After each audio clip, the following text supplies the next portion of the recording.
busted up train. Didn't plan on losing my heart tonight, but on that greasy rooftop it all felt right. On the roof of the Waffle House, love gets loud. While Dixon's in the kitchen, we escape the crowd.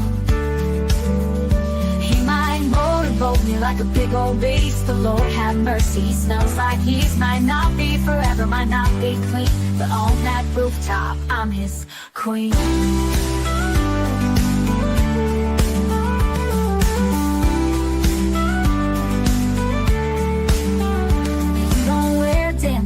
Don't wear pride, we climb that ladder just to let it ride. No white picket fence, no wedding ring, but the way you touch me makes the rafters sing. On the roof of the Waffle House, love gets wild. While Dixon's in the kitchen, we escape the crowd.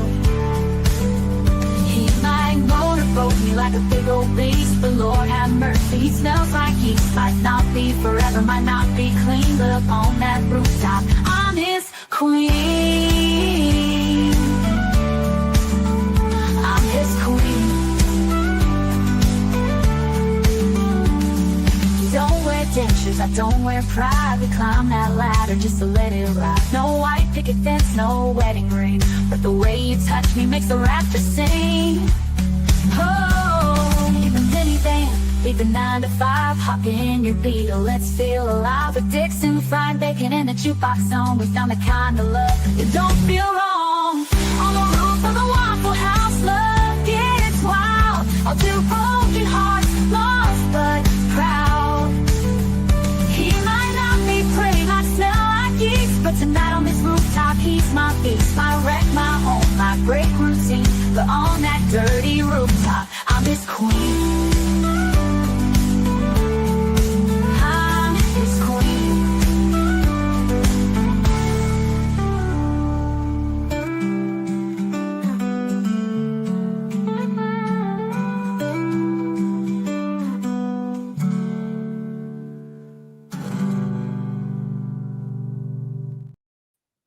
Good morning, good morning. Oline, you're so... Smile and be happy. It's not gross, it's love. And sometimes love is a little messy. Sometimes it'll take you to the top of a Waffle House. Sometimes it'll take you into a meadow. And sometimes it'll take you into prison. But that's how love is. Love is beautiful. Love is all around us. It's everywhere you go.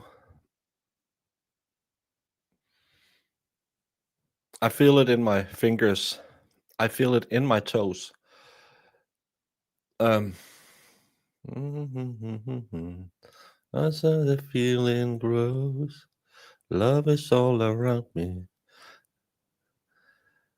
Feel it in my finger. I feel it in my toes. I can't remember that song.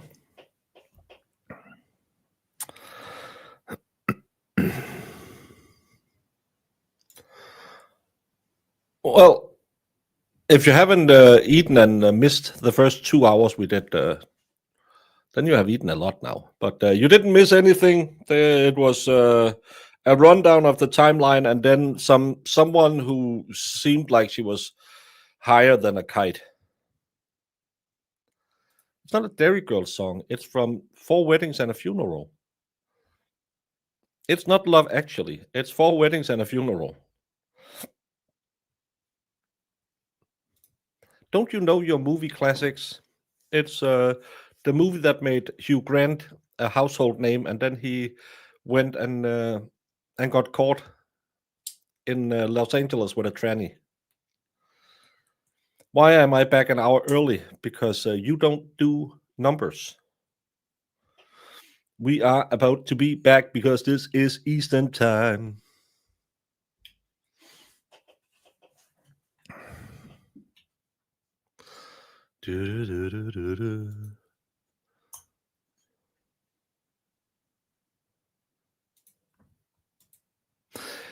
Yeah, but they don't use the same lyrics, I believe. Never watched Notting Hill. Love Actually is the Christmas movie. Yeah, that's the one where they had the ladies playing guitar in the background.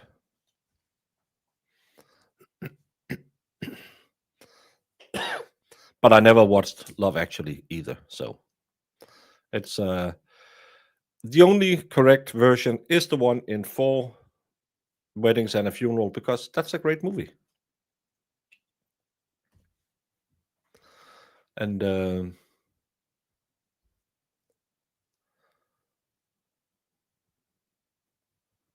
I think I watched it 2 months ago. It's a good movie. I've never seen Love Actually. No, I stand up and pee, so I've never seen Love Actually. That's I was asked when I was at my cardio team dance yesterday. Someone asked me about a movie too, and I said, I stand up and pee. Why would I watch that movie? Nothing held thumbs down only because it's Julia Roberts. She was miscast. Unpopular opinion: Julia Roberts is not as good as people claim. She's good in Pretty Woman, but in Ocean's 12, she's absolutely horrendous. No, I'll be fine. I don't need to see that.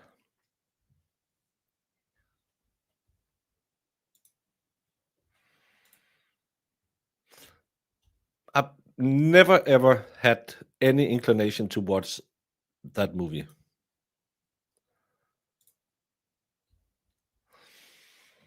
That's why I saw Titanic 3 times in a movie theater.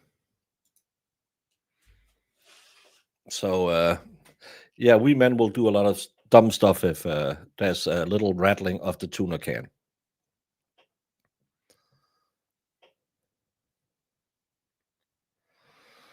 The Pelican Brief, she's pretty good in that one as well. When Henry Met Sally is the best rom-com ever. I only think I've seen it once. I didn't find it remarkable. Something English to watch is Bottom. Bottom is a great show, but you need to understand British humor to see it.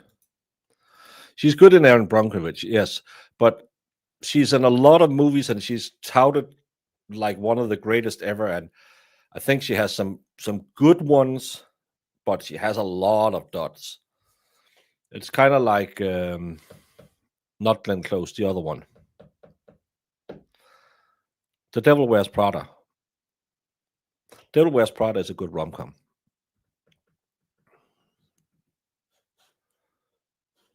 Meryl Streep. Meryl Streep has a lot of great movies. Don't watch Mamma Mia. Horrible movie. You saw Forrest Gump 4 times in the theater. I don't think I saw that in the theater, but I cry every time in the ending.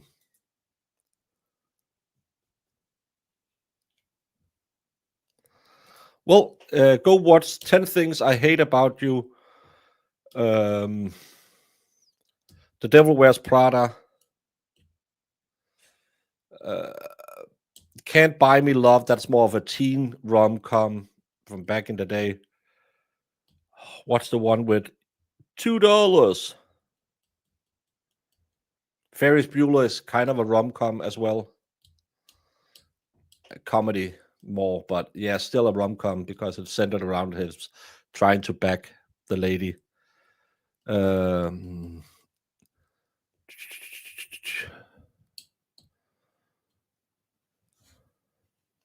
That's not an unpopular opinion.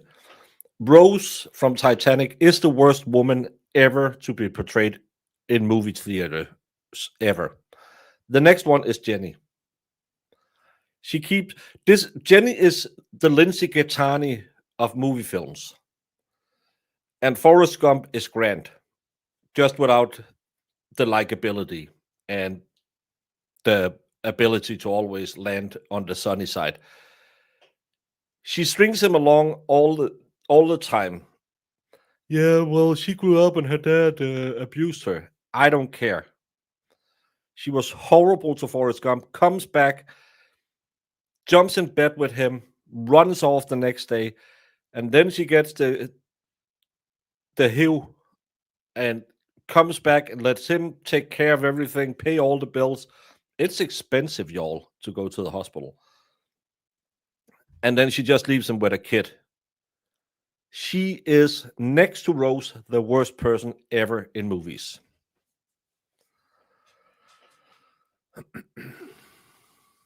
A Good Year with Russell Crowe.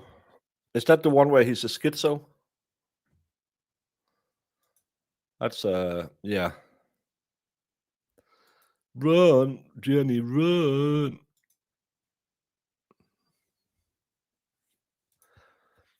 No, I said without the likability. Meryl Streep is a great method actor. She even had a SMEX change for real to play Isaac Dinesen. I'm not quite sure that's correct because she played Isaac. Well, that's a nom de guerre. Use the phrase breadcrumbs. That also needs to come out also. Again, because of the reliability, the spontaneous statement is preceded by some sort of an event. It doesn't have to be a startling event, but an event. I think we're all on the same page, right? I think we're all on the same page. Yeah, I think there's just she's going to deny having a statement. And it's already been brought up that I think that's the extent that is going to be. Part of the reason that I added in with Morales is he did say it was spontaneous, but he also talks about what he's observing as he's investigating, trying to narrow down who is actually responsible for the homicide of fatal events. It's part of the reason that I let it in. But I guess two things can be true. Maybe it will come in for two different reasons.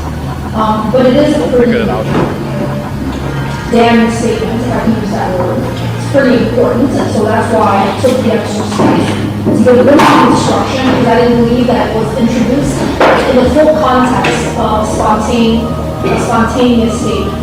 All right, for Mr. Tomas, I did do some research based on Mr. Rio or you regarding the self-serving statements from our opponent. You guys have their hearts since 9.8 318. 18.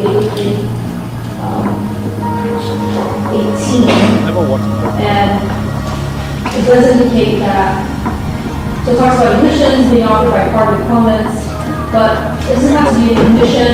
In other words, it doesn't have to be against someone's interest in something like confession. It can just be statements.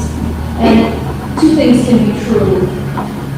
Statements by defendants introduced in court can probably fall into a couple different buckets. Right, effect on the listener, they make certain actions, but when they are offered by the defendant, or the statement to do so, because it's a part of the problem. You can convince the otherwise, then you don't get it across. All right, let's go to Mr. Ray. You want the first one?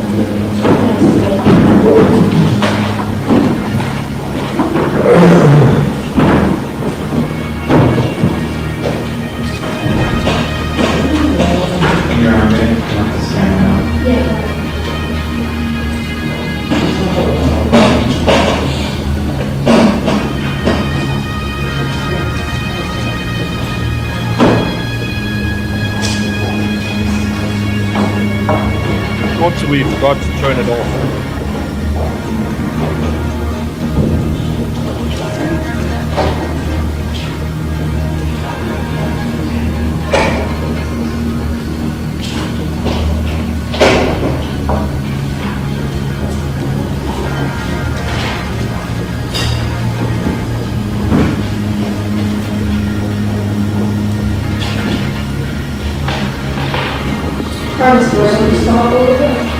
Just hope it's not copyright.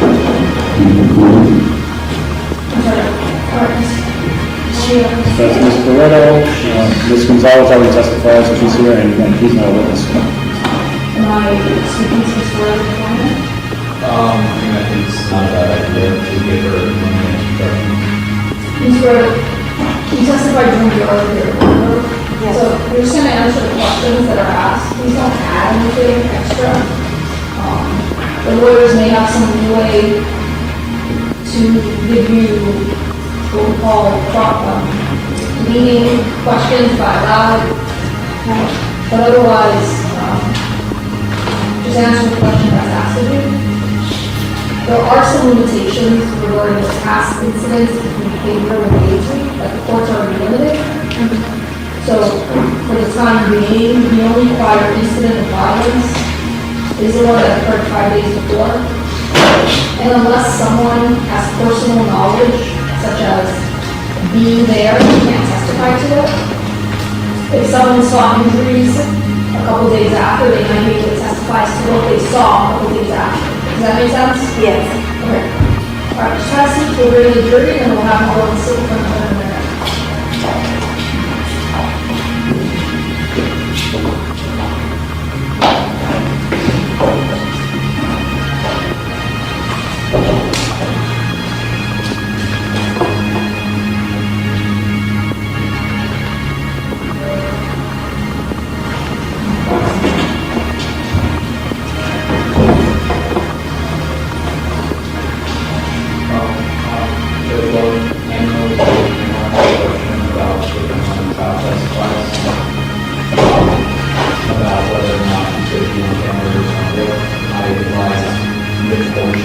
Wake up, our TV, turn off the music. Meanwhile, the report. Oh, we'll have a conversation over here. Right? Yes. Thumbs up from the camera, please. They just asked me before. Oh, okay. Is that in the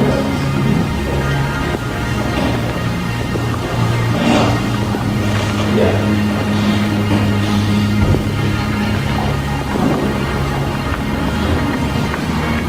I feel that we need some music.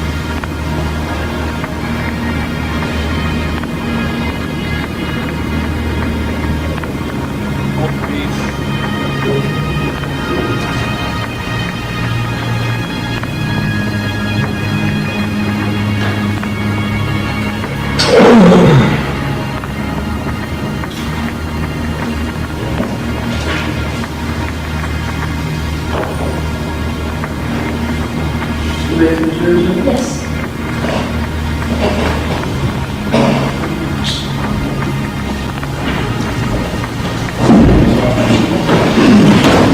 All right, the jurors.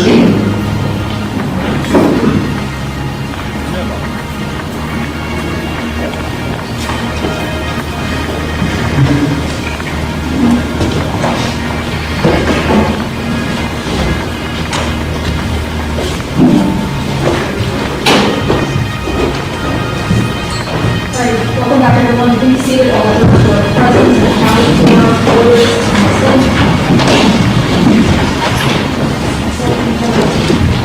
Okay. Do you have another witness we're going to call? Yes, Your Honor, at this time I will call Crystal Barreto. Ms. Guerrero? Ladies and gentlemen, do you swear from the testimony about the June will be the truth, the whole truth, and nothing but the truth? Yes.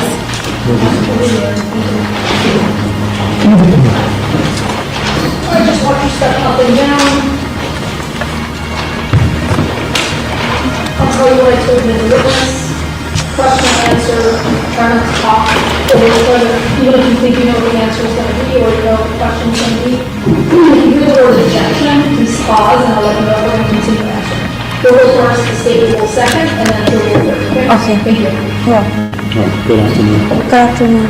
Could you please introduce yourself to the jury? My name is Crystal Barreto. I am the sister of Daisy Lake. Okay, so Daisy's your sister. Yes. Do you live in Florida? I live in Homestead, Florida. Okay. Back in 2022, did you also live in Homestead, Florida? Yes. Back in June of 2022, around June 19th, June 20th of 2022, did you come to learn about something that happened to your sister, to Daisy? Yes, I did. Okay. Without telling me what was told to you, did you at some point receive some pictures? Yes, How did you receive those pictures? From who? from Daisy through text message. Through text message. So, Judge, if I'm your coach, I'm showing you what's already in evidence as states exhibit. Sorry, we're going to Lord and Krim because this is bullshit.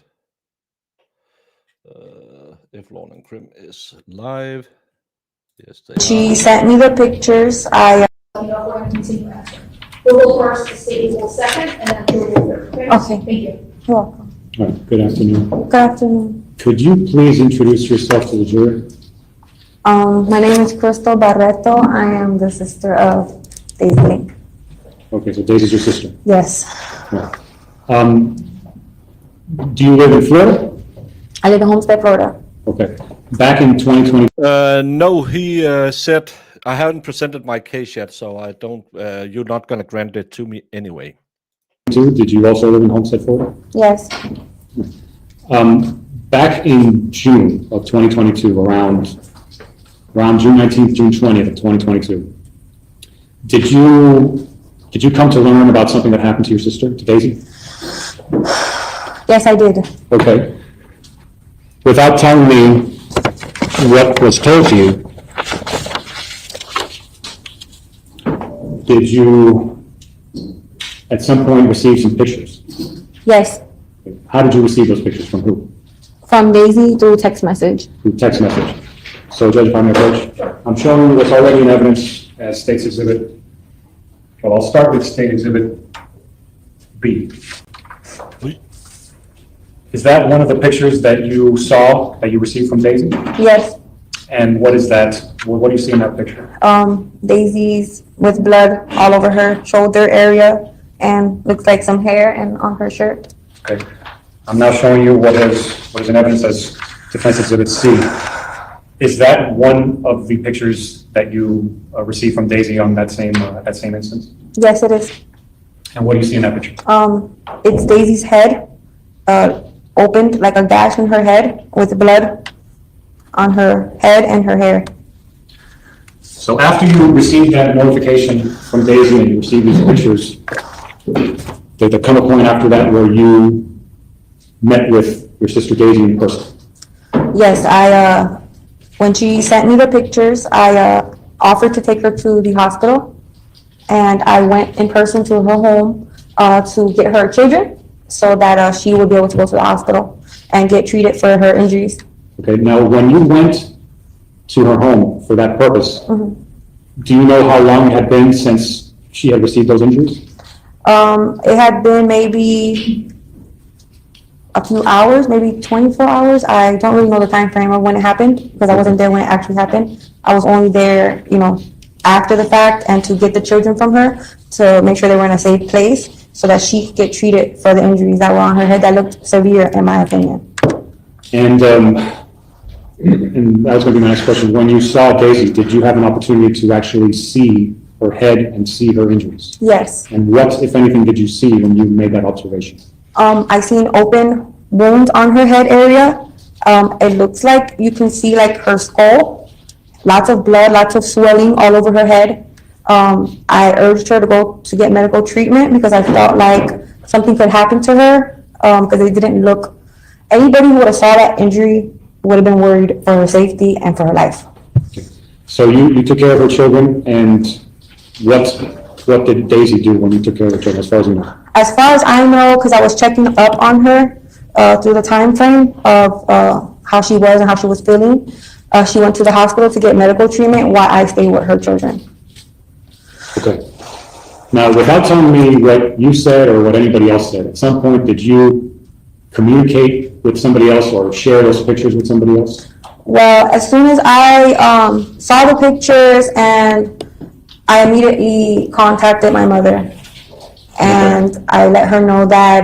Question you're saying, hold on, so remember, just gonna answer the question. So it's the same, if you're gonna pause, he's gonna ask another question, okay? Okay.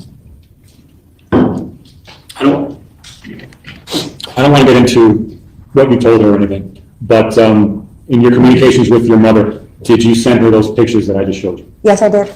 I did send her those pictures. All right. At some point after that, your mother lives in Texas, right? Correct. Some point after that, did your mother come down to Florida? Yes, she did. Apparently, she got medical attention. Around this time, were you, just for context, around this time, did you have some kind of medical issues yourself? Around this time when this was happening, I had just given birth and I had a cesarean section, and I wasn't able to really do a lot to try to help Daisy and with the kids because my mobility was kind of limited and what I was able to do as far as, you know, trying to help out in a way that I really couldn't help out. Okay. All right, so your mother came down to Florida. What was your understanding of what your mother's plan was in coming down to Florida? Objection, hearsay, infringement, hearsay. A little, if you know.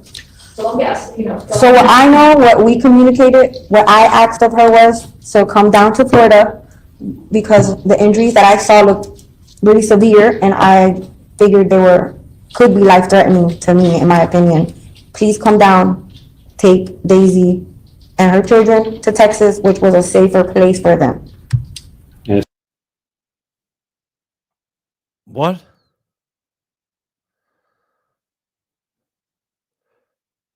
What?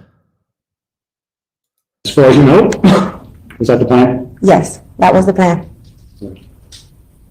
Now, you live in Homestead, you live relatively close to Daisy, correct? Or you lived relatively close to Daisy, correct? Yes, Okay.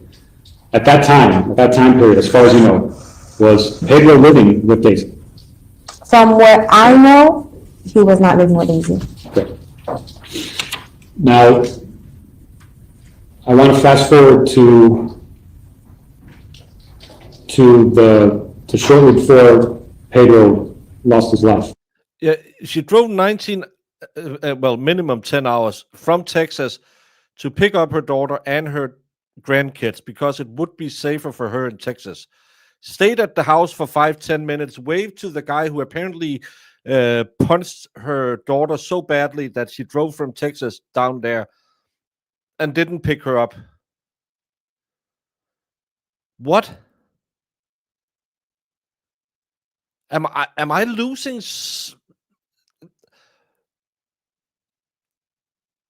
Maybe I don't understand Americans, but why would you drive 10 hours, stay for 5-10 minutes at 1-2 in the morning and just leave her there when the man who assaulted her walks around in the backyard?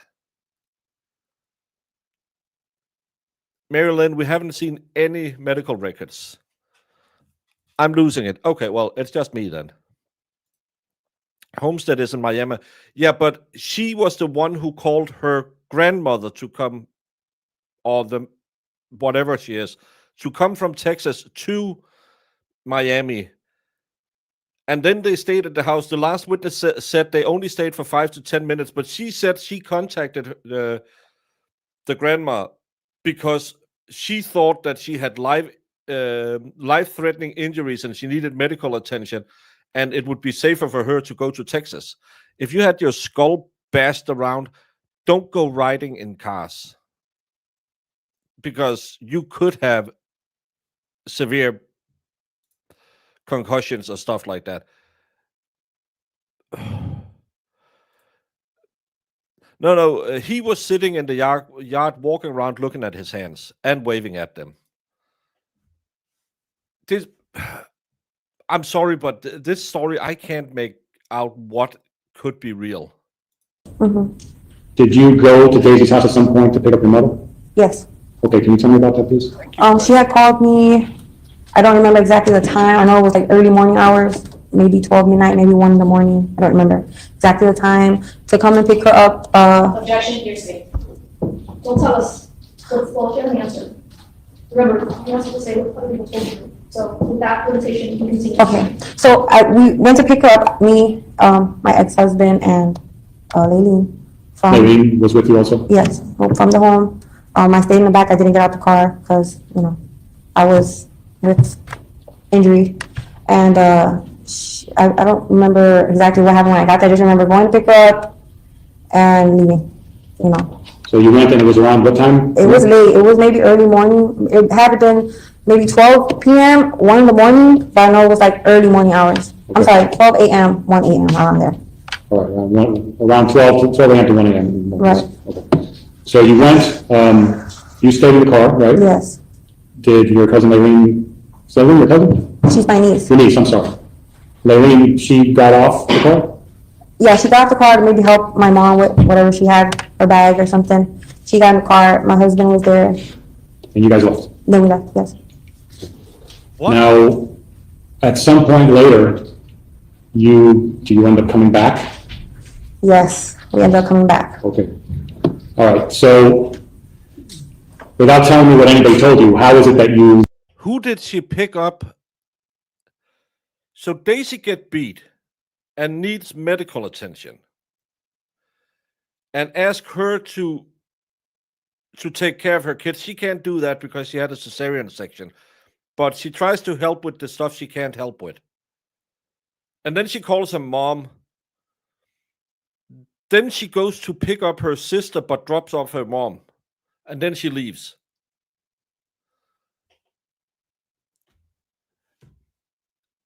I need someone to draw me a picture like I'm 2 years old and have brain damage, because none of this makes any sense in a time frame. Didn't the niece say that they came down there, the mom and her, and now they were dropped off by her and her husband? what happened that caused you to come back? There was a phone call to come and pick up Daisy's children from her home because an accident happened.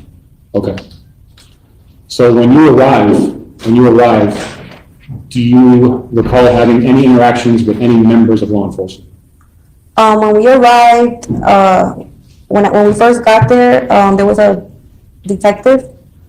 I don't remember exactly his name. He introduced himself from the homicide. He was, I don't remember his name. I just remember what he looked like. What did he look like? He was kind of tall, slim built, young looking guy. He had asked us for our identification. When we got there, and he introduced himself from the homicide. When you say he asked us, who are you referring to? Me and my mother. You and your mother. Okay. He asked you for ID. Right. He asked us for ID. He said he was from the homicide. And he said that my sister was in the police car. Okay. Was that the extent of your exchange with that particular detective? No, he after he took my ID, he then called me to the back. So this is 5 days after she got slapped in the face. So she got beat up 5 days before she shot the other guy. So now the mom and the niece was at the house when she shot him.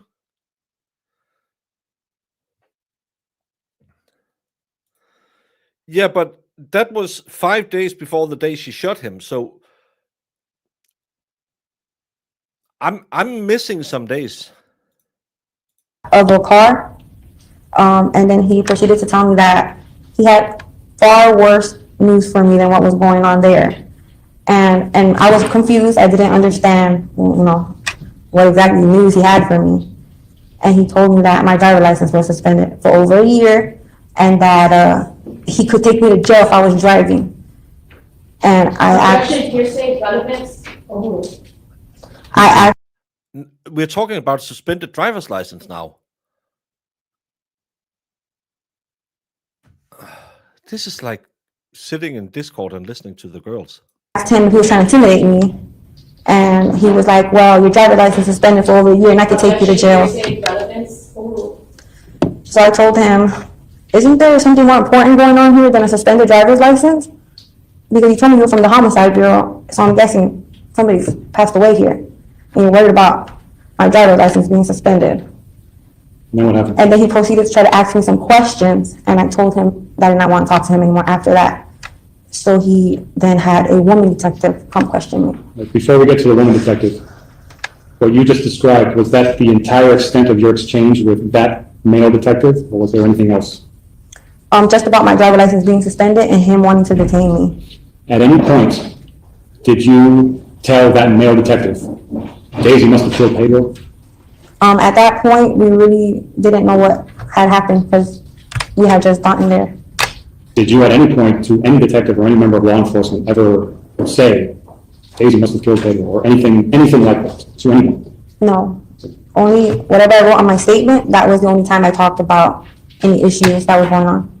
Okay, so you said you spoke to a female detective after that. Yes. Can you tell me about that exchange or that interaction? When I spoke, Hearsay.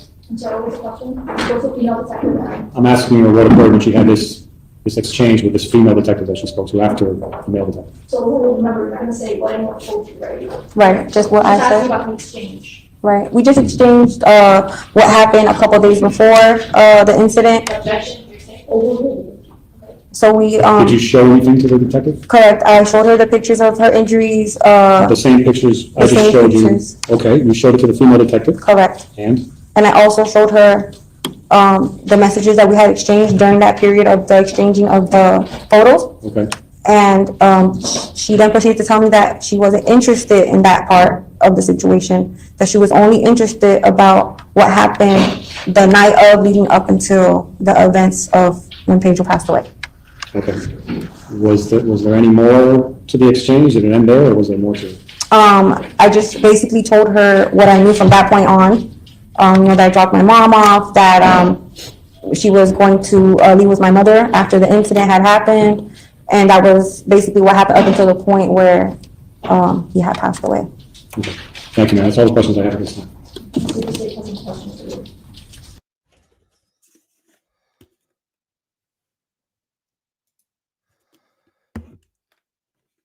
When did the mom and Denise arrive? The mom and Denise arrived, was there for 5 to 10 minutes. Why did Denise say they left after 5 minutes if they were waiting for this one to come back? Did he wave before he got shot? Was he running around in the backyard looking at his hands while sitting down?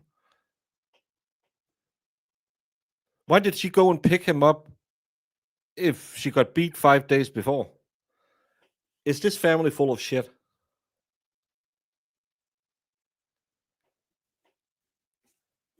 None of this makes any sense if you put it up against what Denise just told us. Denise said they came there, they were there for 5 minutes and saw him waving outside. This lady drives off and comes back because they call her and say something happened. Why would you drive them over there at 1 or 2 a.m. in the morning?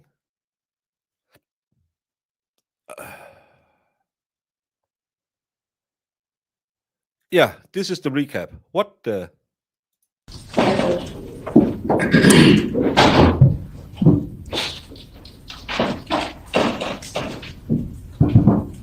Good afternoon, Ms. Berta. Good afternoon. So you were asked on direct examination about the statement you made to police, and I don't want to misquote you. So you mentioned that you never told police anything about if Pedro is dead, Daisy must have shot him. Correct. You said you never told police that. No, they asked me if I recall telling them that, and I told them, no, I did not recall saying that. I'm sorry, Ms. Berta, so I want to get this clear. On direct examination, when the defense attorney asked you, do you remember telling the police if Pedro was dead, Daisy must have shot him? You said, I never told police that. Did I misquote you? Are you talking about when he did my deposition? No, I'm talking about right now when he was asking you a question. Correct. That's what you said? Right. You remember giving a deposition. I do. The state was there, Yes. the defense attorney was there, a court reporter was there, Yep. and they were typing everything you said. Okay. Is that a yes? Yes. And you swore to tell the truth, right? Yes, ma'am. The whole truth, Yes. and nothing but the truth, just like you're doing here today. Just like I'm doing here right now. Now directing court counsel and witness to Ms. Barreto's deposition, page 28, starting at lines 22. Question. Hold on. She's talking. Permission to approach the witness, Judge? I'm gonna start here. Question. Do you remember saying that if he, meaning Pedro, is dead, that Daisy must have shot him? Answer. No, I don't remember saying that. Is that right? Yes. But today, you remember 110% you didn't say it. Right. So is it that you don't remember or you didn't say it, Ms. Pareto? Well, the question was, did I remember when he asked me? And I said, no, I don't remember. No, the question was, did you make the statement? And you said you didn't. So my question is, did you not make the statement or is that you don't remember? But I think you just read me the question and it said, do you remember saying that? And I said, I do not remember saying that. Absolutely. So Ms. Pareto, I'm going to ask you again. Is it that you did not make the statement for sure? Or is it that you don't remember making that statement? I did not make the statement 100% for sure. Unless I was a psychic, then I would have made the statement, but I'm not a psychic. Okay, so now I want to talk about other questions you were asked on direct examination. Okay. You were also asked about the pistol whipping situation. Okay. You weren't there when that happened though, right? I was not there when it happened. So you don't know how it happened. I don't know how it happened. You don't know why it happened, No, where it happened? no, I wasn't there. Right. So the only thing you know is what Daisy herself told you happened. Correct. Okay. Now, you are Daisy's sister, I am. But his you- sister. but you didn't live with Daisy in 2022. No, I didn't. And therefore, you didn't know if Daisy and Pedro were living together in 2022. I didn't live with her. So that's I a no, you wouldn't, I didn't. wouldn't know who's living in her home, only what she tells me. Right, so that's a no. You wouldn't know if Pedro was living in the home. I didn't live with her, so I wouldn't know unless she told me something. Okay, and you never, and Pedro was a trucker, right? From what I know, yes, he was a trucker. And Pedro would support Daisy and the kids. I don't know that. Do you don't know that? No. Did your sister work? She was working. Sorry, you can answer. Did she work? From what I know, she was working Where? at a towing place. That was in 2022? I don't remember what year it was. I just remember her working there. But, so my question is specific. In 2022, do you know if she was working? I don't remember if it was 2022, what year. I just remember her working at a tow place. Working at a what? So you're not sure, sorry. No, not. Okay. Now, you were also asked about the pistol whipping, the injuries. You mentioned that you called your mom and you told your mom to come better. No one had mentioned the pistol whippings until now. Good job, prosecutor. Yes. But when your mom came down, she didn't go directly to Daisy's house right away, right? No, she came to my house. So that's a yes, she didn't go directly to Daisy's house. She went to your house. Correct. So your mom was concerned, but she didn't go see Daisy right away. No, she went to my home where the kids were at. Okay. And you also mentioned going to a hospital. And I believe you said with those kind of injuries, you would want to go to the hospital right away. Did I quote you right? Yes, I would. Do you know if Daisy went to the hospital right away? No, I believe it was the next day. So do you know if she called police that day either? I don't know, I wasn't there. Now, I want to talk about the night of the shooting. You mentioned that you went to pick up your mom from the house that day, Right? but you didn't get out of the car. No, So you didn't see Pedro, no, you didn't see Daisy, no, and you didn't see any of the kids either. nope, I didn't. Now, you also mentioned that your mom came down to get Daisy because she was scared for her. I asked my mom to come down and get Daisy because I was scared of what I saw in those pictures. Okay. But you don't know if Daisy and Pedro were communicating from the day of the pistol whipping. You don't know if they kept communicating up until the night he was shot. I don't know that information. Would it surprise you to learn that they were still communicating? It would surprise me. Would it surprise Why would the mom see the kids? Because the kids were at her house, so the kids weren't at the house. What? you to learn that she went to go pick him up the night he was shot from his friend's house? It would surprise me, yes.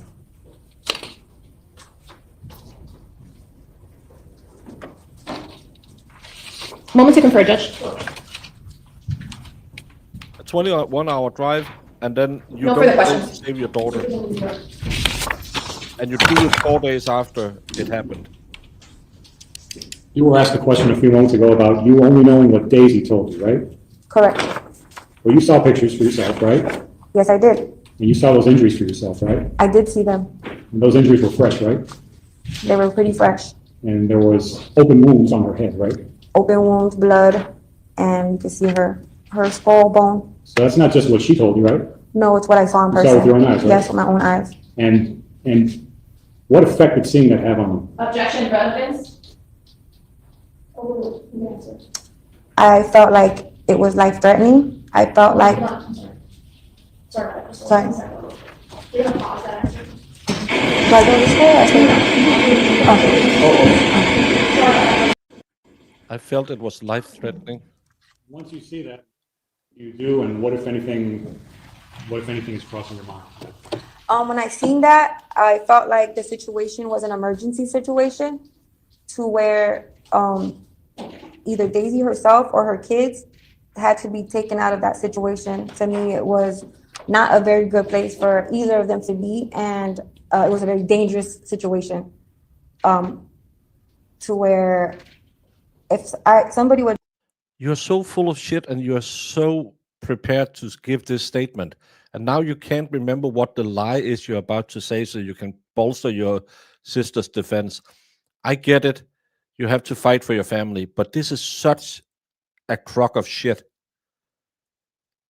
did that to me, I would feel like they were trying to take my life away. All right, thank you, ma'am. That's all the questions I have. Thank you. She didn't call 911, get the police out there giving him a restraining order. She did. Well, she did take the kids maybe at some point. All right, the jurors. That was a quick break. The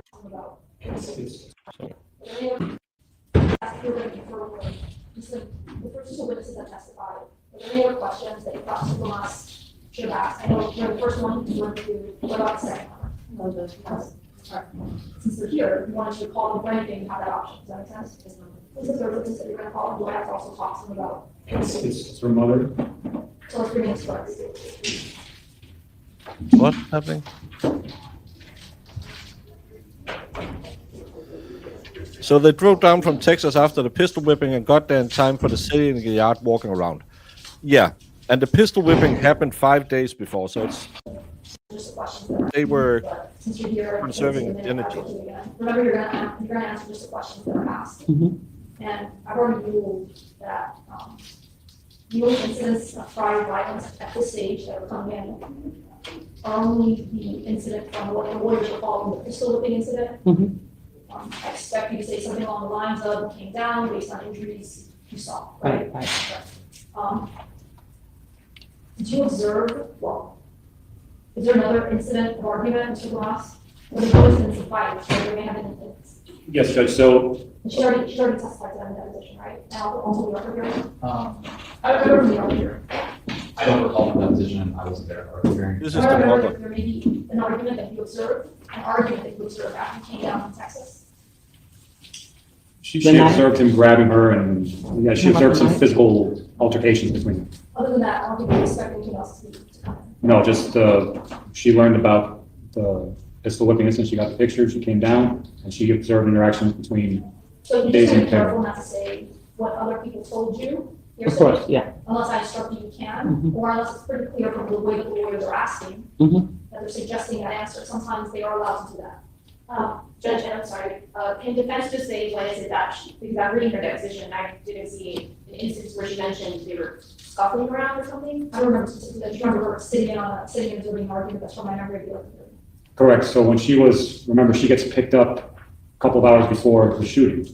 Prior to that, she observed interactions between Mr. Jimenez and Daisy Lincoln. There were a few times where he physically assaulted her, and she could also observe their interactions and him being told to leave, and she told him to leave, and all that stuff.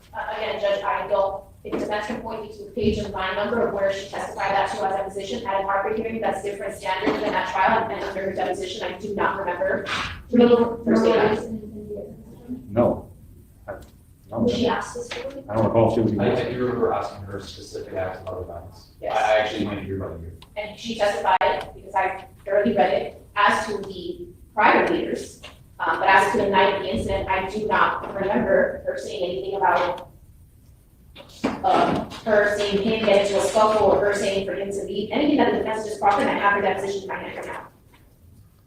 Well, if there's a question where she says that she didn't, then great, but if there isn't a specific question, then I'm Well, then we go to the one. No, No, hold on, stop. The reaction can't be what sounds like a nuclear option at this point. Let's just go and see first. Judge. If there is a question, as in De Leon is flipping Judge, through. it's not the nuclear option, you respect, it is, if there is certain discovery obligations by defense, there are certain things that they have to stay on. So now the defense is going to state that the mother saw an attack early on that day that they haven't disclosed to the state. That's the same. That's just as big of a discovery violation as if the state had done it. What's going on? So she's now gonna lie about an attack she saw that she never ever mentioned before, and they never ever told the state about. Yeah, that seems absolutely not sus at all. Their obligations are very different than the state, yes. But the reaction from defense counsel to, well, there's not a specific question, I don't know what to tell you, it's completely flippant and against the rules of criminal procedure and case law. Let's just check to see if someone asks you, what did you observe? What they are doing, they put their hands on each other, things of that nature. Let's see what's in the deposition first.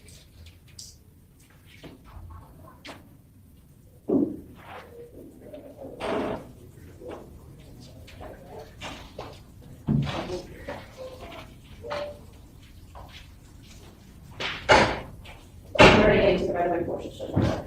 And while we're here, from the last time we were, you don't swear, but you do affirm, right? I promise. Well, Yeah. right now, with one choice of the other, do you swear or do you affirm? I affirm. Okay, that's fine. No, Well, no. we'll say he's gonna swear you wouldn't in front of the jury. I did say something about that night, and I never. No, just ask the lawyer to Okay. double check to see what Okay. specific questions were asked. Okay, so I want to direct the court to, I want to direct the court to the witness's deposition starting on page 33. And when the question is asked about, I'm asking between the years of 2016, 2017, that's when the incident of the arm grabbing situation occurs. I'm sorry, 21. 2016 to 2017. 33. So what defense was saying is that she said that this happened the day of the incident because she was in the car, which is a rigid defense judge, because I'm reading the deposition and I will finish, because now we're asking about the date of the incident. So once I finish, I will let you know if any of that was disclosed. What?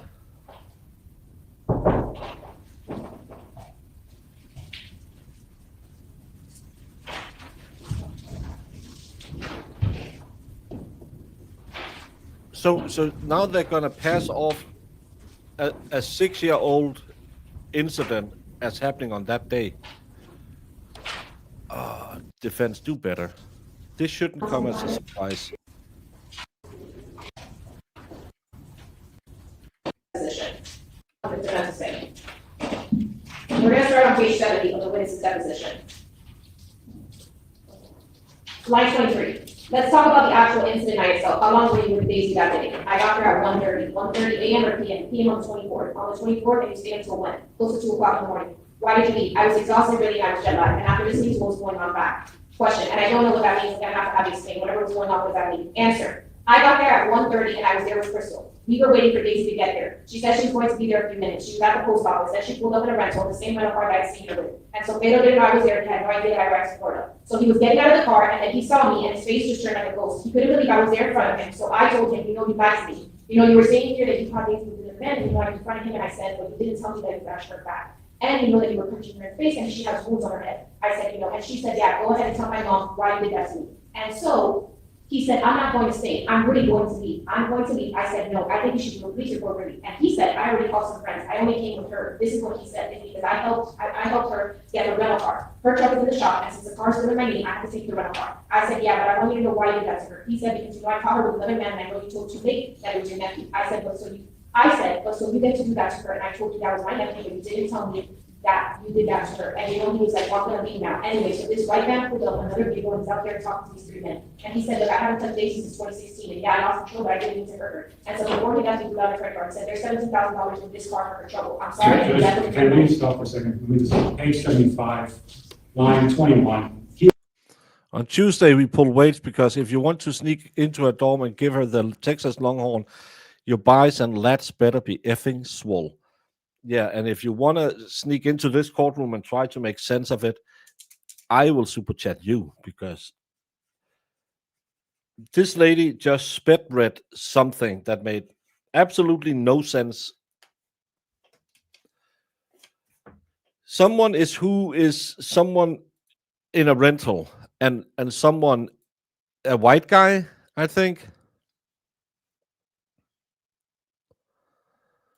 Looks like today is the type of whatever you want day. Wish I knew that earlier.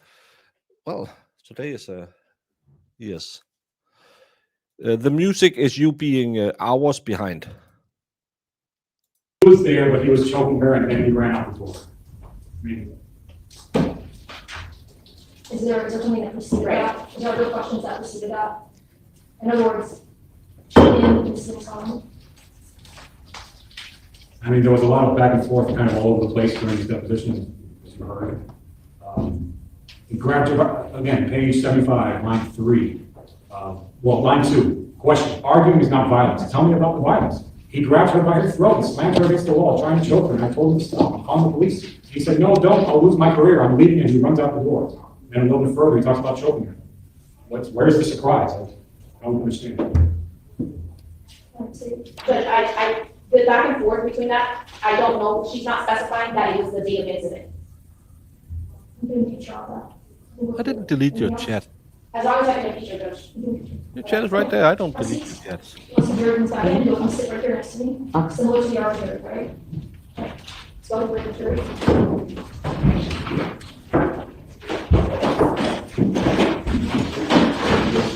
All right, the jurors. It's right there.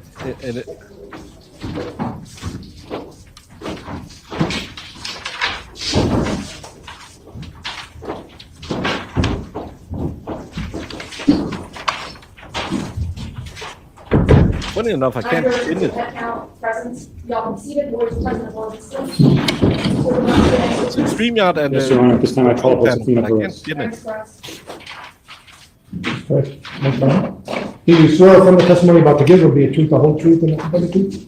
To the best of my ability, yes, sir.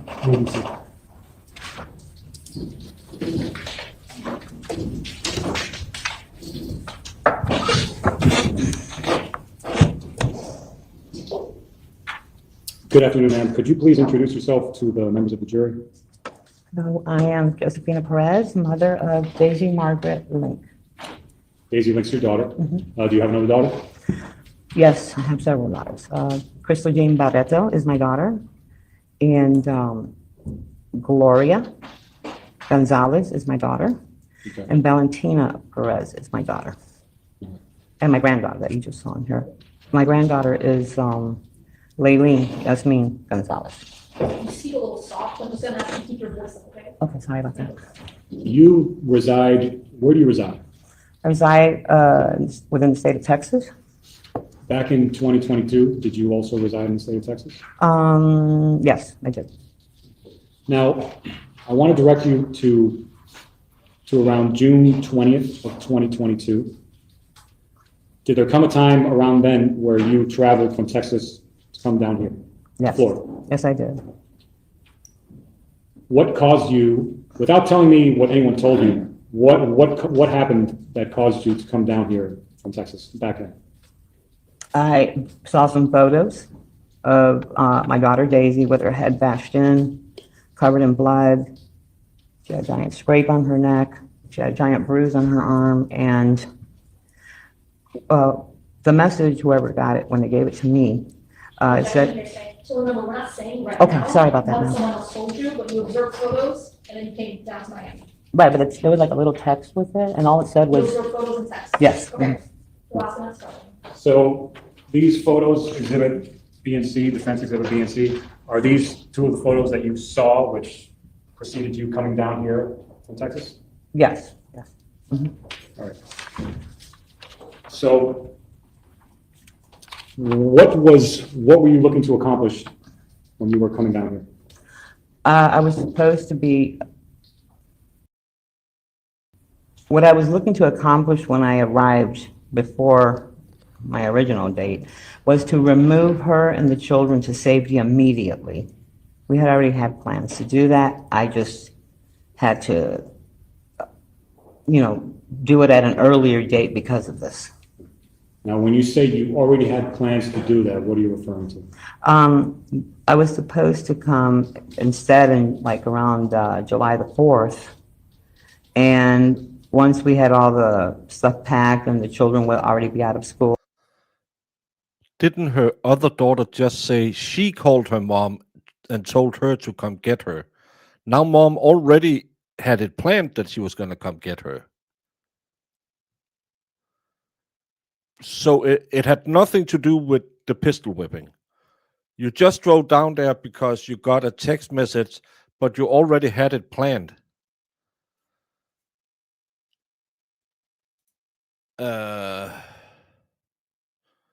Texas. Nothing.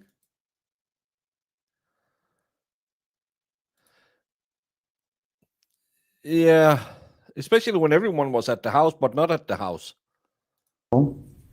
That she was gonna leave with us Oh, okay. and, Yeah, they had plans to move her Mr. immediately. Jimenez wasn't gonna know about Immediately that. around. It was just gonna be on a random date, and he wouldn't have known. So that plan was already in place for around 4th of July. Right, yeah, we were coming for 4th. But you were looking to implement that plan earlier. Is that Right. Right? And what caused you to do that was finding out what happened here? Right. Objection to meeting. All right, so you come down here. What happens when you come down here? I arrived, well, as you know, I received a message with these photos, and I Let me arrived, stop you for a second. Without telling me what the messages were, who were these messages from? my daughter, Crystal. Your daughter, Crystal? Okay. When you traveled down here, did anybody other than Crystal know that you were coming down here? No, nobody, well, on my end, yes, on my family side, yes, but nobody on this You end. didn't inform anybody that you were coming down, you just came down? Is that Right, All right, so you come down, and what happens when you get down? well, like I They were shown with the niece earlier today. said, I arrived within hours, like, I arrived at 5 a.m.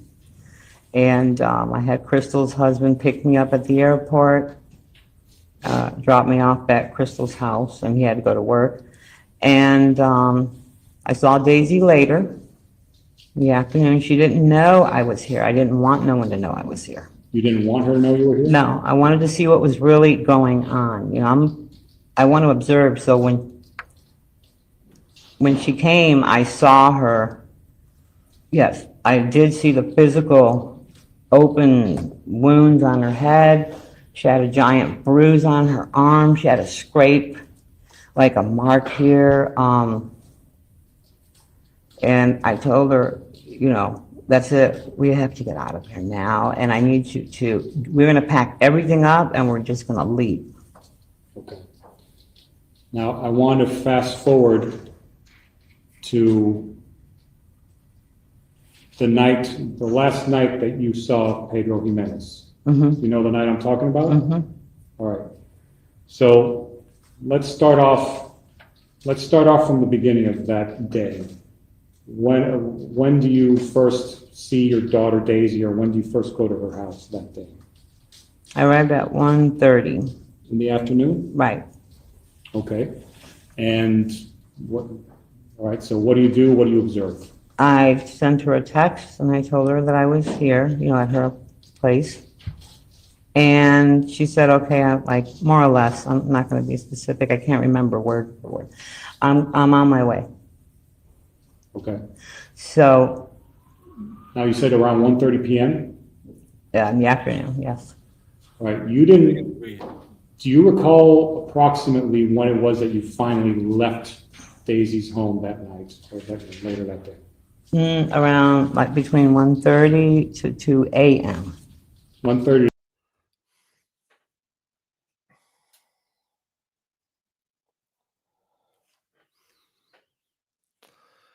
It's an emergency. We had been planning this for a very long time. I didn't want to tell her I was coming because I wanted to observe it. I already knew that we had to get her out of there, but I needed to observe before we made any decisions. I then arrived at around noon. And it's really important we get out of Dodge as fast as possible. At 12 hours later, I'm going to leave the house without Daisy.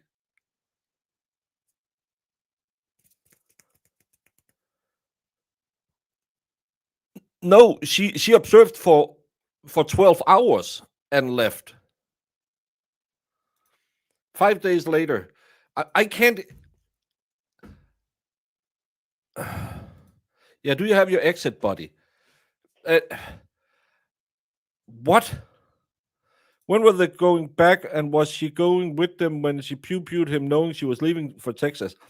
I don't think she was ever gonna leave for Texas. This is just something they made up after. I thought she got there at 5 a.m. Who got her from the airport? She got picked up by her other daughter's husband and driven to her house at 5 a.m. Then she went to Daisy's house at 12:30, 1:30, 2 o'clock, whatever. Stays there for 12 hours because they need to get out of there. And that's when she's leaving.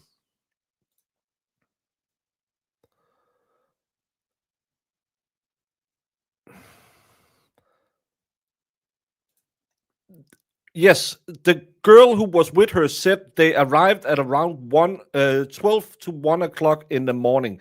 Her daughter said, I dropped them off at around 12 o'clock and then had to go back and pick them up. I don't know what's happening, but none of it makes sense. 2 a.m. Right, somebody picked me up, so. All right, so you were there for around 12 hours. Right, but not at her house, exact. I was with her, but I went to my other daughter's house too, with her. So during that day, during those 12 hours, you were with Daisy for those 12 hours, but you weren't necessarily in the same spot. Your other daughter never said that you went to her house. What? You went, Right, you went, at some point you went to Crystal's house, right? Gloria's house, Gloria's house. Oh, Your other Gloria. daughter. yeah. Is And you gonna came back. testify as well? Do you recall around what time it was that you went to Gloria's house and when it was that you came back to Daisy's house? Not exactly, I know it was nighttime when I left. And I think it was still daylight because the children were playing outside, so I would say like, I can't say exactly, maybe 10, 10:30, 11, between 10:30, 11, we left from Gloria's house. To go back to Daisy's house? Yes. Did you have a chance to see Pedro Jimenez that day, That night, yes. that night? You didn't see him prior to the evening? Just when I arrived at 1:30. Okay, what did you observe when you arrived at 1:30 p.m.? Yeah, in the daytime. I was sitting in the SUV with my daughter Crystal. We were waiting for her. Waiting for who? Daisy. Okay. Go ahead. And Pedro came out of the vehicle with her, and he had this look of shock, like he couldn't believe I was there. Oh, and then I told him, you know, why did you lie to me? Go ahead. You told him. I told him, why did you lie to me? You know, you're saying that Daisy's trying to hurt you and stuff, and what did you do? Why did you do that to her? You did that to her. She didn't do anything to you. Why did you do that? So he What time did you said, have that conversation with him? I haven't touched her since 2016. So I should get some. This is absolutely ridiculous. All right, so you have an interaction with Pedro, okay? And he was there. Did he leave at some point? Yes. Around when did he leave? You mean like after I said something? Or I mean, what after time? that interaction, did In like 30 minutes, 3 men came and they picked them up. 3 men came and picked up Pedro? Right, he doesn't have a car, so. Okay. All right, so he left. And Yeah, did you, he had the chancla. when was the next time that you saw Pedro after he left with those other men? I saw him that night. I don't know the exact time, maybe 11 something, going to 12. She was supposed to take him directly home. He doesn't have a car. And she said, I'm going to take Pedro home.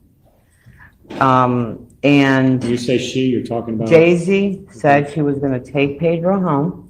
So he won't come over, you know, because if he comes, then we're gonna have a problem. So let me give him a ride home.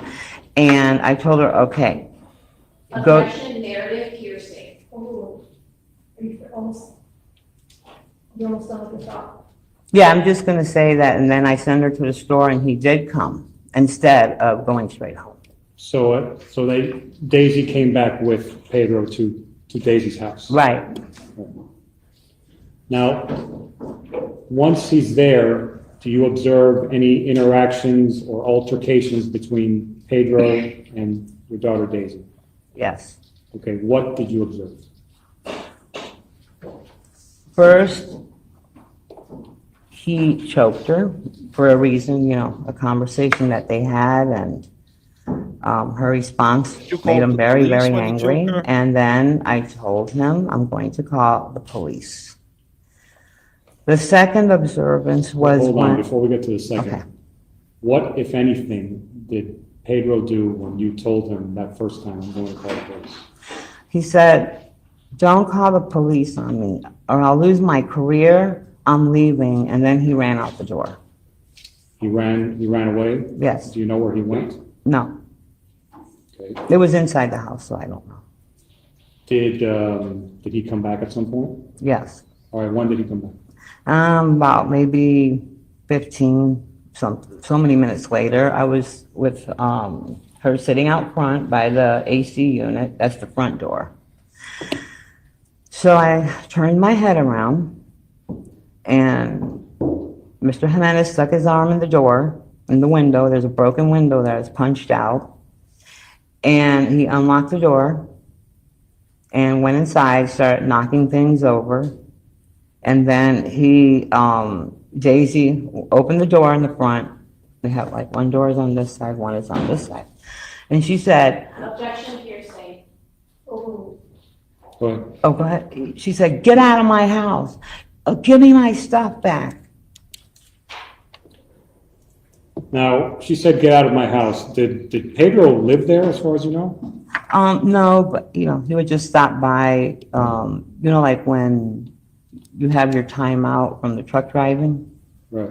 yeah, he would just show up, so. So I just want to ask you some follow-up. Mhm. You said that he stuck his hand through a broken window and unlocked the door? Right, So was he outside and he stuck his hand into the house to unlock the door from the outside? Is that?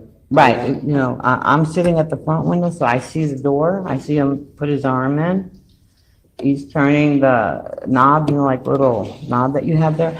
And so, I just turned around to Daisy real quick and I said, hey, you know, he's coming in through the back door. Objection, hearsay. Why didn't you call the police? Your daughter had just gotten beaten again. 5 days before, she got beaten so bad that you saw all of the bloody marks all over her face. You didn't stop your daughter when she went over to get Pedro, even though you said, why did you do that? I haven't done anything since 2016. But you said, no, that's fine, Crystal. Go over and pick him up. Start a new fight because he doesn't live here, but go pick him up. You know, he only stays here. Well, he just shows up. And then he left again for 30 minutes and you were there to get her out of there, get her to safety. And you stayed for 30 minutes till he came back and turned the little knob.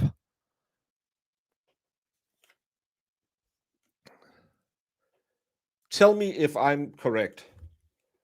The niece said, we arrived at around 12:30 a.m. A.m. Stayed about 10 minutes. I saw him in the back garden, walking around, looking at his hand, sitting down. The sister said, I took my mom there around 1 a.m., picked her up again right after when the shooting had happened. And the mom went over at 12:30 p.m. Pedro was there for 30 minutes where she told him, why did you do it? Then she went around with Daisy to Crystal's. They came back at around 11 p.m. and Daisy went to pick up Pedro because he had no car, so she had to do it. He didn't live there, but then Pedro starts beating her and choking her. Then Pedro goes away for 30 minutes, comes back and opens the door through the broken window. if she is your escape buddy, stay away from her. None of this makes sense. Gloria, don't you think you are falling? If anyone wants you, why isn't anyone calling? You don't have to answer. Leave them hanging on the line. Oh, oh, oh, calling Gloria.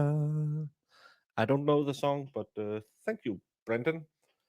It's a long time since you have snuck a song in here.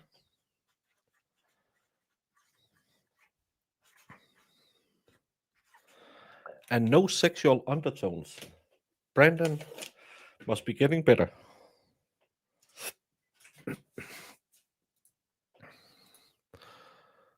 He showed up when he wasn't on the road. Yeah, he lived there. No, all these three ladies, the last three ladies are all contradicting each other. But hey, Pedro was a really bad guy, and she told him, why you do that? And then he choked her, and she just said, do you want me to make coffee for the next 30 minutes when he's running around out there? I don't know the song. Nope. Same narrative overruled. That's the end of her question. Her answer, you can ask the next question. All right, so he came in, he started knocking things down, and then he was told to leave, is that right? Yeah, I told him, no, I didn't tell him. She told him, get out of my house now, get out of here. And he grabbed her purse that had her cell phone in it. It was a red purse. And she had like a pint of whiskey on top of the stove that she had bought, you know. And so he took it and he ran out the back door. Did he take her Okay. purse or the pint of whiskey? Did you see where he went? No. Actually, we weren't trying to cause a problem with him. That was the whole point that she made. Hold on, there's no pending question. The question was, are you sure you want to know? No. I was going to ask another question. All right. At some A point, pint of whiskey. does he come back, and if so, when? The third time he came back, it wasn't that he came back, he was hiding in the alley behind the truck. Let me stop you. What? If you remember, this third time, do you know more or less what time this was? No, we were sitting outside, you know, like in the front by the front door. Is it dark already? Yeah, it's dark. Okay, all right, so the third time, you were saying? I didn't know it was him at first. It's like really dark and it's a shadow. Like, you know, you can see someone standing there. So I said, Pedro, is that you? Pedro. And then he moved and he came towards me and then he laughed. He was saying he was going to tell me some stuff, you know, Okay. some stuff about Daisy. Okay. Is there any other physical altercation that occurs at that point or after that point? Then the last one was when she went to the back. We thought he was going to be gone by then. And then she said, I'm going to look over. You're saying overruled. She went to the alley to see if she could see her purse thrown there since he kept standing around the alley. So I told her, let's wait till the morning. She goes, no, just in case, all my things are in there. Like my cards, my phone. Let me see if it's there. Why haven't you called 911? You're going to call your other daughter to make her come and pick you up. Why haven't you called 911? And the niece who was with you the entire time saw none of this. I'm kind of glad that those bastards down in San Antonio won't let me stream their case, because as bad as the first 3 days in this case have been, as infuriating the fourth day has been, this makes absolutely no sense in any way.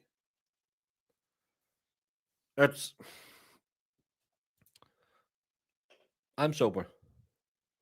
I haven't had a snifter in 2 weeks. I think more the voices of the lawyer who told her to say it. I bet they were sitting and drinking on the porch, and they got into an argument and she pew-pewed her. But you got to get out of there so fast because it's dangerous, and you all stood around watching him beat her for Well, he went away and he was standing in the alley for half an hour, and then they were sitting out on the porch. I'm just saying, every time I got beat, I always said, let's get a snifter of whiskey and just sit on the porch. Nothing fixes massive head injuries, choking, black and blue bruises all over the body as sitting on the porch with mama at 12:30 while my ex is running around in an alley. I'm going to tell you something.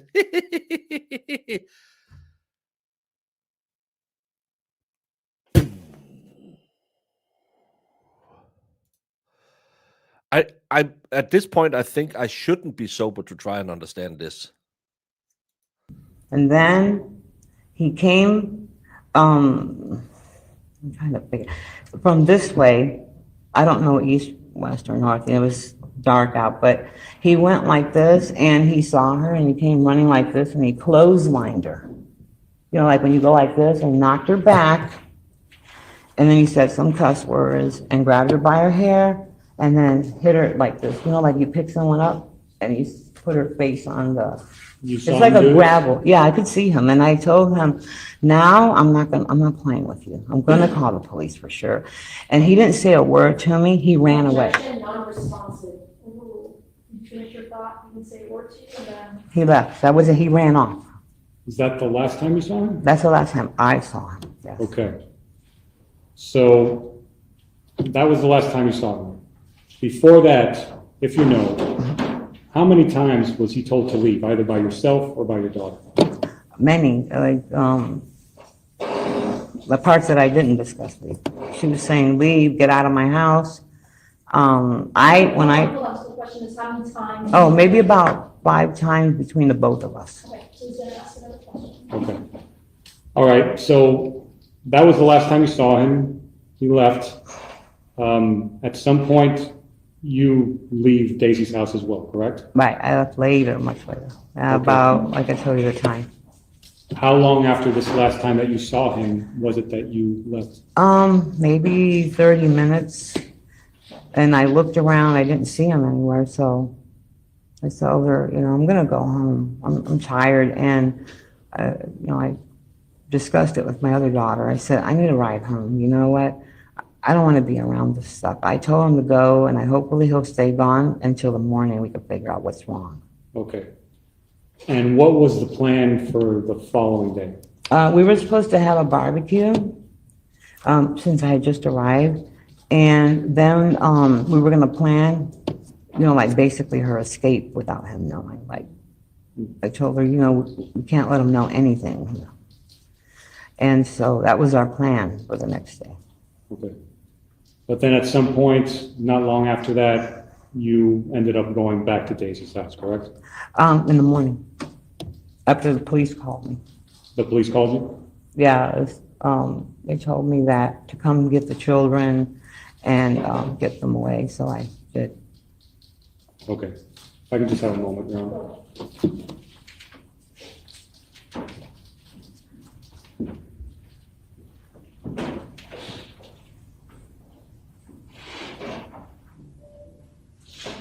Judge, that's all the questions I have at this time. Thank you. Let's see if the state has any questions for you.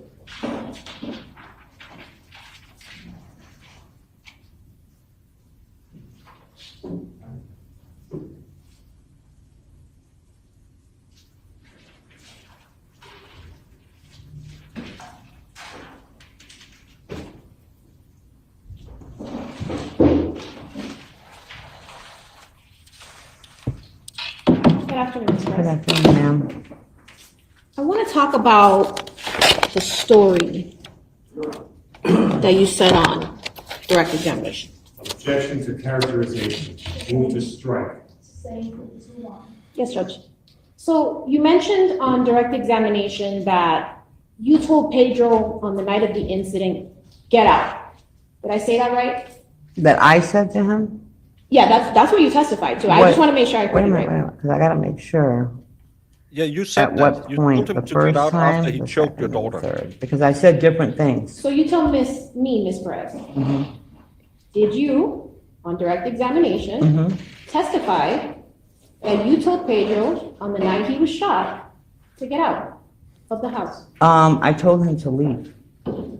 Okay, you told him to leave. Right, You remember giving a deposition? right. The state was there?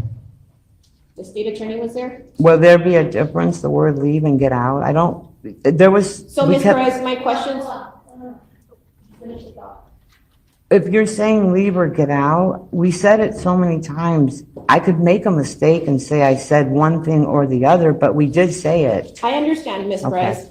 I don't want you to make a mistake here today, though, so I'm gonna ask it again, okay? Mhm. Did you testify on direct examination that you told Pedro on the night he was shot to leave the house? Can you refresh my memory? Can you reread that to me? Like, what was the question and the deposition? Ms. Perez, so is it that you did say it, or is it that now you're not remembering? So No, want I to be know clear. what I said. Okay, ma'am. so did you say it?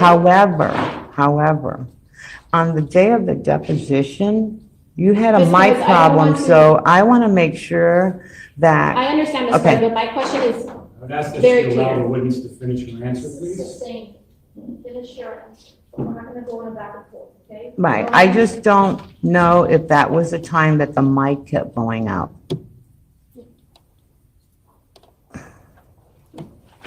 Right? sorry, Ms. Perez, go ahead. What I was saying was that when I was being depositioned, the mic kept cutting in and out. So every time I would get a question, it could have been the beginning of one question and the end of another. Okay. So that's why I'm asking you, at what point are you stating that I said to leave? So I'll ask my question very specifically and you can answer, okay? Okay. Did you say, right now, as your testimony in court, Right. did you say that you told Pedro to leave the house on the night he was shot? At any point, did you say that during your questioning? During the inside, yes. During your questioning? Yeah, You remember giving a deposition, This is the worst Right. cross. the state attorney Well, was the there, worst witness. right. the defense attorney was there, Mm-hmm. a court reporter was there, Right, and she was writing down everything you said, right. and you swore to tell the truth. It's not that you swear to tell the truth, it's that, Ms. Perez, if you allow me to finish, okay. thank you. And you swore to tell the truth, Mm-hmm, the whole truth, right. and nothing but the truth. That's a question. To the best of my ability. To the best of your, To the best of my ability. Does that mean that, well, I can't tell the truth right now because that wouldn't be in my best ability because I need to cover for my daughter?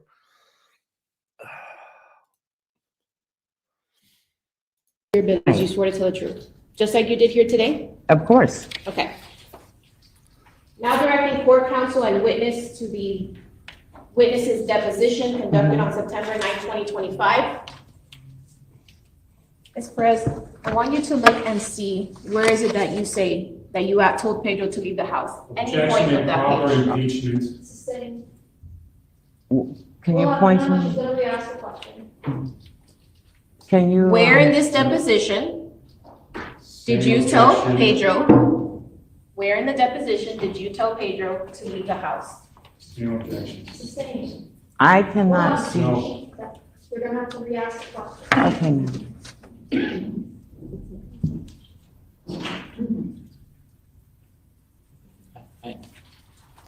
I really don't like this lead. Judge, may we go sidebar? Sidebar, where we go to tell the truth is.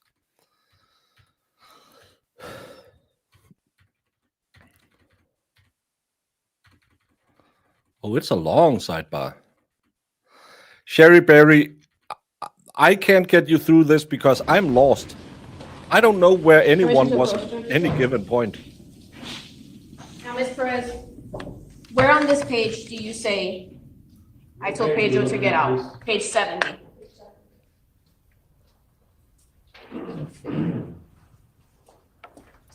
Yeah, let's just start with page 1.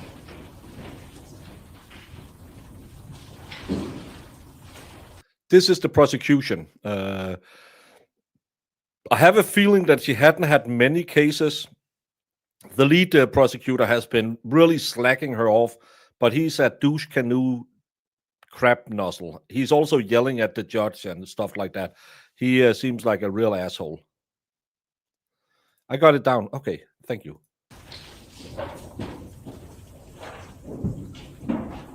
No, And please let us know when you're done with the page. not as a qualifier.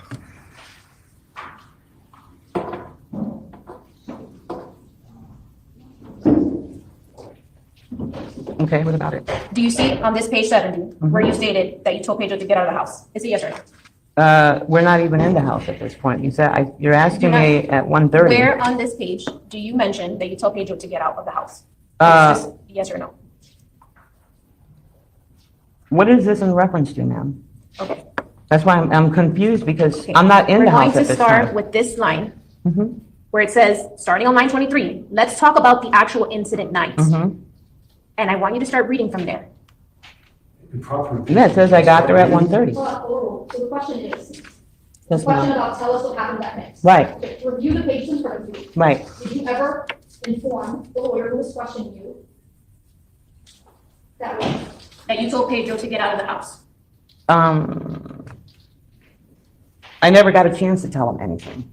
That's the truth. Ms. Perez, That's your answer. Let's ask another question if you have another question. so that's a no. Okay. So now you were also asked about coming to get Daisy after the pistol whipping situation. Right? You weren't present when that happened, right, Ms. Perez? No, I wasn't. You don't know how it happened? Not based on my own knowledge, no, I wasn't here, I wasn't there. You don't know where it happened? No. You don't know the context of that whole pistol whipping situation, right? Well, I knew about it, but not because I was there. Someone told me, the other party that was there. And that someone that told you was your daughter? No, my nephew also told me, Okay, but you only know from what they Right. told you because you weren't there. of course. Now, you live in Texas, correct? Yes, And you lived in Texas since 2011, is that right. right? Mm-hmm. And Daisy has lived in Homestead since 2011, you would say. Since she was born, So since she was born, so Right. that's a yes. of course. Okay, so, and your relationship with Daisy isn't close, you would say? Well, we talk every day almost. Okay. Even so- though we're far away, yeah. But you don't know about the relationship with her and Pedro on a daily basis? Only verbally, by conversation. Only with, Based upon the size of those haunches and rear quarter, if you try to play fat girl rodeo with this prosecutor, you will get kicked. She has a very distinct body shape, let's just say that, and her suit is very ill-fitting. And I think she has 3 of the same suit, just different colors. she tells you. Right, And you would actually speak to Pedro on different times. yes, I do. You had a good relationship with Pedro, a consistent relationship with Pedro, I would say. It wasn't good, and it wasn't consistent, but I did keep a relationship with him as well. He would call you. Right. Now, you were also asked about the date of incident. So you came down to get Daisy and pack up, right? Yeah, that was the plan. But then you mentioned you were going to have a barbecue the day after. And, So were you having a barbecue or were you trying to get her out of Miami fast? the barbecue has nothing to do with how I was gonna get her out. I mean, we were gonna have a barbecue as a family. So I'm just trying to figure out at what time between you coming to Miami and you having the barbecue, what time are you packing? Off and on, she already had stuff all over the floor to wash and everything. We're not making it obvious that she's trying to leave. It's supposed to be like nobody's gonna know. Okay, you also mentioned you saw Pedro that day. Is that right? Are you talking The about? night of he was shot. Yes. Isn't it true, Ms. Perez, that Pedro was the one who got the rental for your daughter? Yeah, the truck was still in his name. So he was the one who got the rental for your daughter? Right. And isn't it true, Ms. Perez, because you were there, that they were driving up and down together? No, they arrived together at the apartment. I don't know if they were up and down. He didn't even know I was here. We'll break it down then. Okay. They arrived to the apartment, they arrived in a car?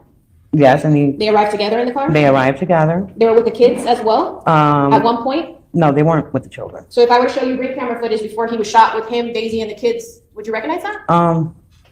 I don't recall the kids getting out of the car. I recall him and her getting out of the car. So, I mean, yeah, you would have to check that. So Ms. Perez, I'm kind of confused with your timeline. You were there at the house the night Pedro was shot, correct? Yes, And the kids were also at the house before he was shot. they were with us though, not with him. But Pedro at one point comes to the house with Right. Daisy in the car. She was supposed to give him a ride home. Okay, so we're going to start at the beginning. When you first get to Daisy's house, isn't it true that Daisy and Pedro arrived in the car together? They arrived together, yes. Okay, now isn't it also true that they were driving multiple locations together? When they arrived together, okay, and he saw that I arrived there, and we got into that conversation about what happened to her, I told you he left with 3 men. So he left the house. He didn't go in the house. He stood right outside and talked to me about the incident, and then he left. He said, I called some friends, I'm He leaving. left with his friends. Right. And isn't it true, Ms. Perez, that your daughter went to go get him from those friends' house?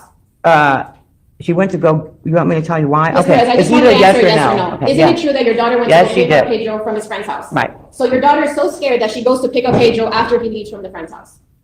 She was supposed to take him home so he doesn't come and harm us. So she's trying to cooperate with him. I understand, Ms. Okay. Perez, but isn't it true that your daughter was the one who decided to go pick up Pedro?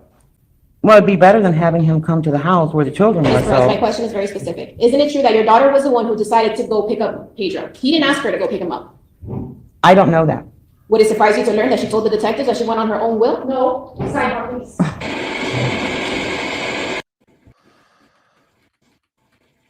It would be better to go get him than have him come to the house with the kids.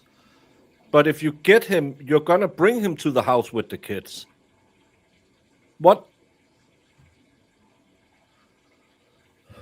I love dumb criminals because they make cases interesting. If they're not slapping a few perjury charges on this woman, I don't know whenever they should put perjury charges on anyone because she's all over the place. Again, it makes no sense. You're so afraid that you want to bring your daughter out right now. You had to emergency evac her. But can you really, because your other daughter said, but we really like your baby back ribs. You have that special family recipe sauce. So can we do a barbecue before you emergency evacuate our sister to Texas because that's the only place she can be safe? Sure, everything for my El Niñas. So let's just fire up the barbecue tomorrow after I have saved your sister by not saving her sitting on her porch because we wanted to try to hide. If you are trying to hide and get away, and he goes to get high, why didn't you leave then? It would be the perfect time. Oh, he's going to go do drugs. He's not going to be home in a long while. Pack all the crap into the rental car he got us so we can hide that we're leaving. And then move. No. A way better solution is don't pack anything. Don't have anything ready.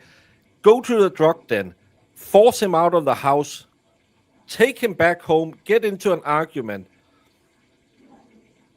Let him run around the house. Break into the house. And then shoot him outside of the house that he just broke into when he came running at you while you were standing on the porch.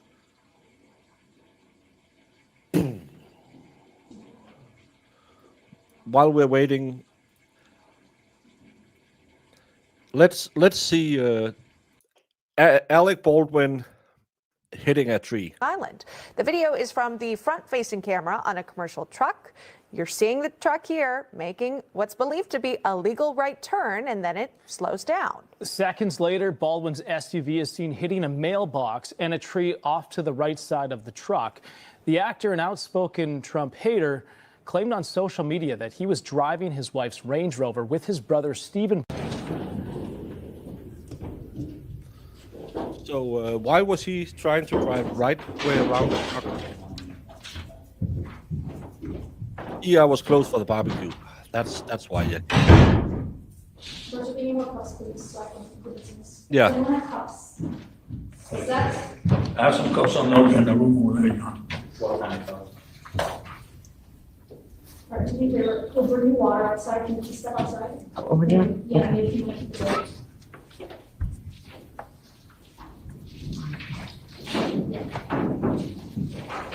Yeah, he came up way too fast and then tried to pass on the right side, which you shouldn't do.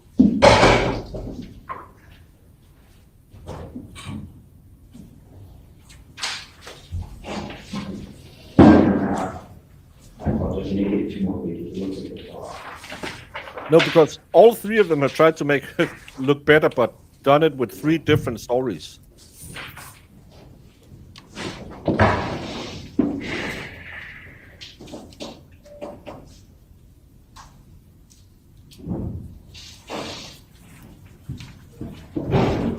Why didn't he go to the left? That's the way you're supposed to. There wasn't a car on the left. And again, always drive after the conditions. I'm looking for June what? 19. Judge. The little box at the top. There's a says line of that- question, or there's a line of text messages from the defendant's mother where she says something to the effect, "You're hanging around with certain I haven't people, seen you're anything not about again." breathalyzers. Maybe it was a stagehand who was driving the car.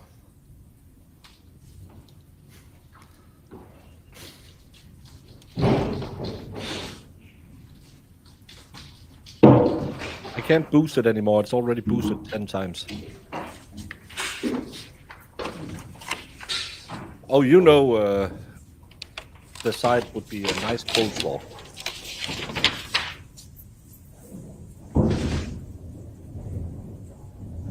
What are we going through this for? Well, at least someone is having fun.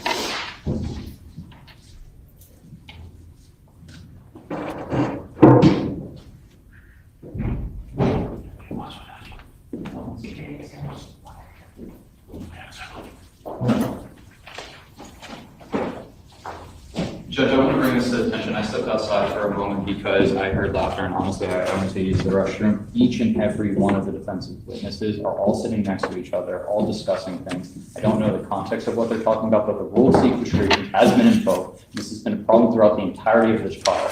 Okay. Please measure your response. Mr. Demas, can you just go check outside to make sure you're discussing your testimony? Yes, ma'am.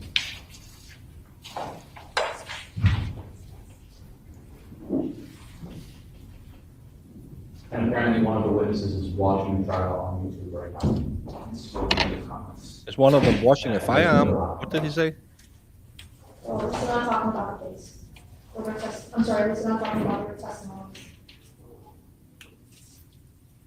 Judge, the entire trial's Hold on, the played. last time here. Let's just look at the last of that.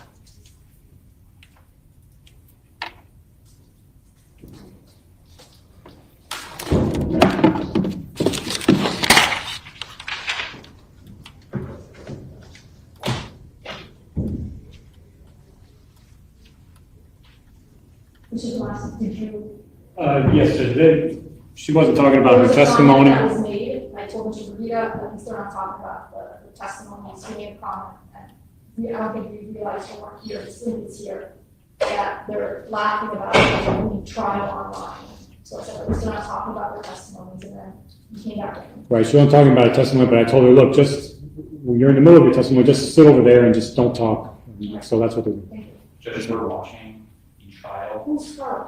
Any of the witnesses. We were informed that the last witness, which would be Josephina Perez, is actively watching the trial, watching playback of the trial, laughing at comments of the trial. Says who to you? Do you want me to, if you're gonna make these allegations, please make sure to back them up so I can have an evidentiary hearing, so if I told someone to consent, I can do it appropriately. As soon as Mr. Arcala comes back, I will ask him who texted him this, but that is wildly improper for a witness to actively be involved in a trial to that manner, and I absolutely think that we should be having that evidentiary hearing. You need to bring me names and a body, and then we can have an evidentiary hearing. I'm getting that information right now. Yeah, this judge is not running a good courtroom. This is absolutely a mess.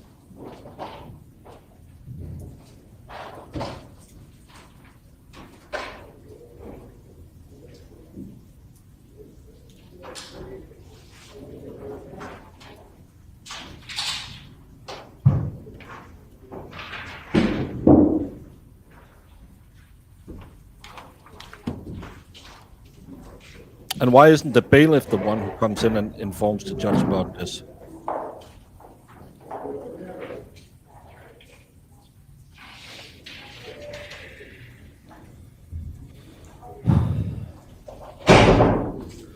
She looks very young. But normally new judges are tougher than old judges. Yeah, hit the like and subscribe. And give us some of the barbecue.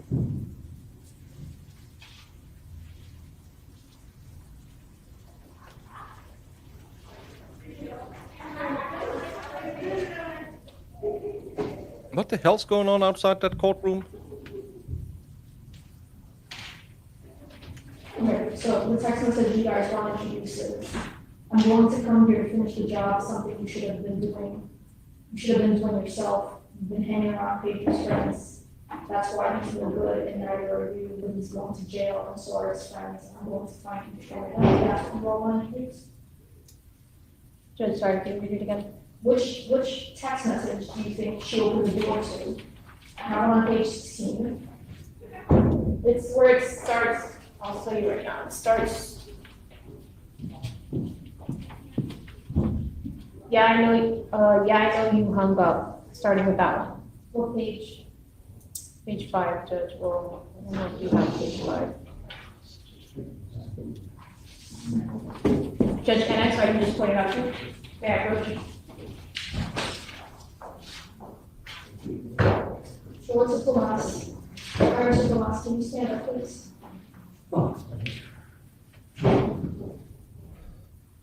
Which text message?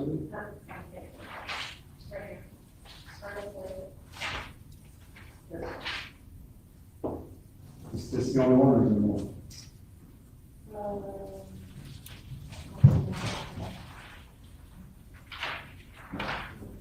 That would be the only one.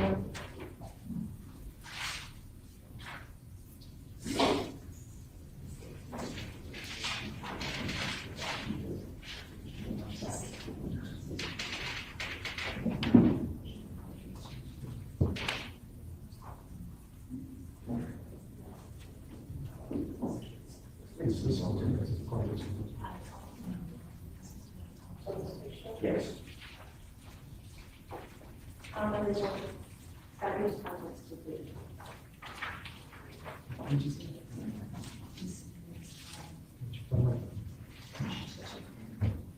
Guys, I need the messages so I can go forward.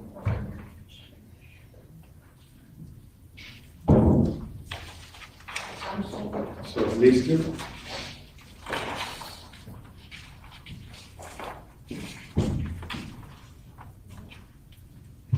Okay, so I guess it's page 10 and page 5. Well, rule of sequestration, a witness shouldn't be sitting with other witnesses either way. Just saw her, right? No, Judge, the pictures of a baby.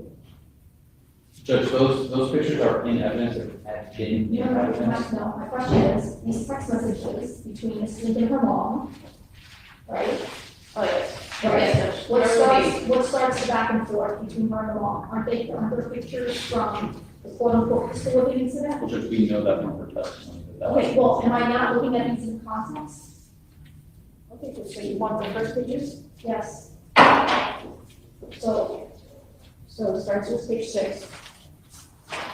And then, Judge, if you want the context, then can I see page? I know the context, but they're in order, so let's put them in order. And so here's page 11,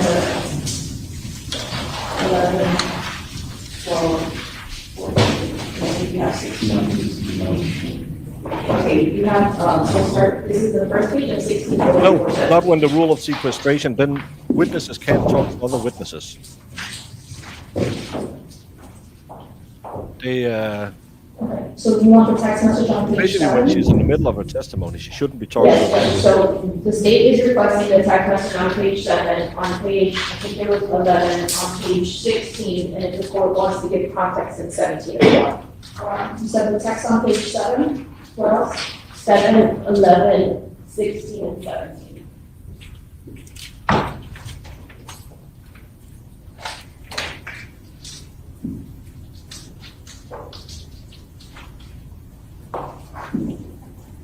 Seven is for what purpose? Do you have 5, Judge? So it's 5, 6, 7.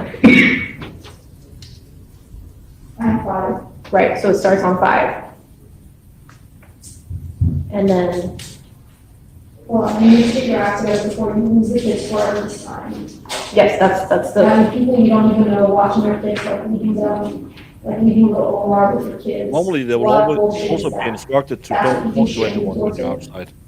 but yes, Judge, because if you continue to read the messages, so basically she said she came down here to bring Daisy to Texas, but those messages, which are highly relevant because there are 6/20/2022, which is, So, the one on page 5 that I just read is from June 16th, 2022. yep. Okay? They want some text messages, and we don't know The one on what they page 7 is from June 16th, also 2022. And which one do you guys want to introduce in that one? What page are you, 6, Judge? One on page 7. No, Judge, we don't want page 7, but the court was saying context. Okay, so. Withdraw withdraw the request on page 7.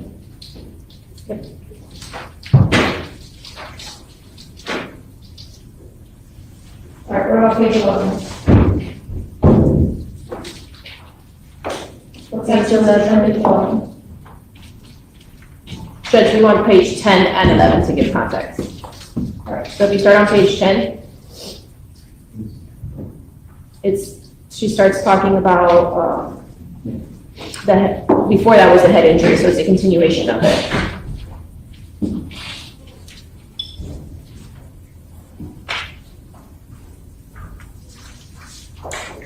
And what's the text message on page 10? It means food and sweetness. Actually. Where the witness literally says, I don't give a shit about you, now all I care about is the kids. And how does that open the door? Judge, it opens the door because this witness is literally saying that she came down here for Daisy's safety. She was so scared about Daisy. She was so scared for her safety. And these messages literally prove that she was trying to come down before this incident to take the kids away from Daisy. Yeah, that should be allowed in because he was talking about taking them out.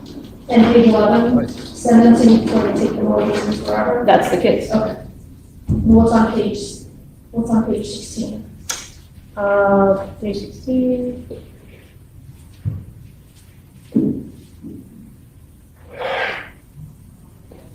Okay. I'm going to come here to finish the job, something you should have done. Yeah, Judge, So so you yourself, because you've been hanging around with Pedro's friends, and that's why he's no good, and neither are you. But he's going to jail, and so are his friends. I'm going to find each one of them. So this to me indicates she has a problem with Miss Link having her kids hang around Pedro and Pedro's friends. How does that open the door to any other motive that this friend has to come and pick up her kids? Judge, the messages, So to keep the kids away from Miss Link and not from the outside force. the messages before that, she talks about taking them away from Miss Link because of Miss Link. Now on this page, she's adding to that and mentioning Pedro and everyone else. But if you go back, she's first talking about Miss Link. And she says, if you don't get your shit together, it literally says that. Which we also have a court order entered into evidence already by defense for something of limiting the parental rights, which we know that Ms. Link also had her parental rights limited. There was a family court case based off of that alone, which this in greater context when the defendant's mother says, look how hard you work to get your kids back. Do you want to lose them forever? What's on page 17 that you all want? 17. Nothing, Judge. Mr. Mom, It's also drawn. if you have been keeping up so far, you have kept up longer than I have. I don't think she's done anything to open. I don't even know if he's dead at this point. I'll see how this is pieces. Judge, yes, so the defense opened the door because the witness has testified on multiple occasions at this point that the sole purpose that she came down here was to take Daisy away from Miami, to move her to Texas. And that's basically she was scared for her safety and she was scared about Pedro. So the witness has opened the door, Judge, because these messages go to prove the exact opposite, which was that she wasn't scared for Pedro. She was literally, a couple days before this entire incident, was going to come down here and try to take the kids from Miss Mink based on Miss Mink's actions and what she felt was not being fit of a mother. And then add to the other text message about Pedro and his friends. So would you agree that part of this message has to do with Ms. Perez discussing some prior action by Ms. Link, maybe drug use, but also the behavior of Mr. Jimenez and his friends? When you're talking about her being a bad mom, do these messages contain both of those quote-unquote allegations from Ms. Perez? You want to impeach her by saying, Yes, Judge. no, you really came down here because Ms. Link is a bad mom, right? Yes, Judge, essentially, yes. So when in the text messages it talks about not just how hard Ms. Link fought to get the kids back, maybe some drug allegations, but it also talks about Ms. Link letting her kids hang around Pedro and Pedro's friends, right?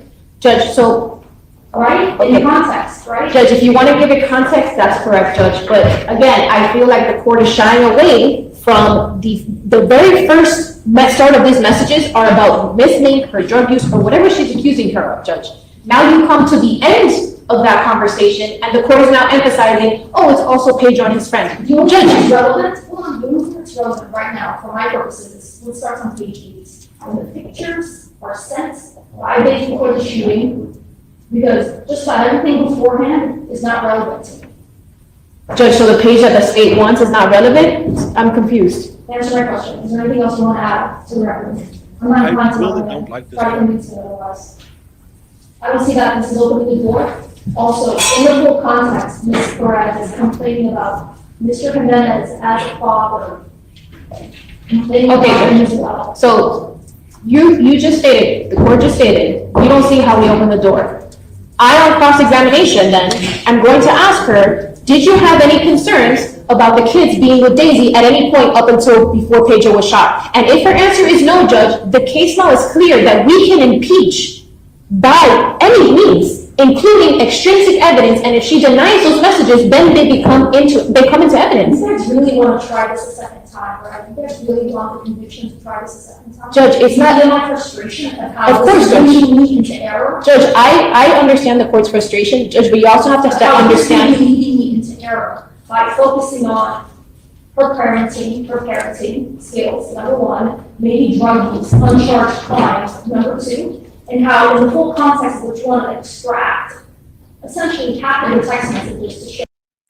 This judge is absolutely the worst. She's so bitchy.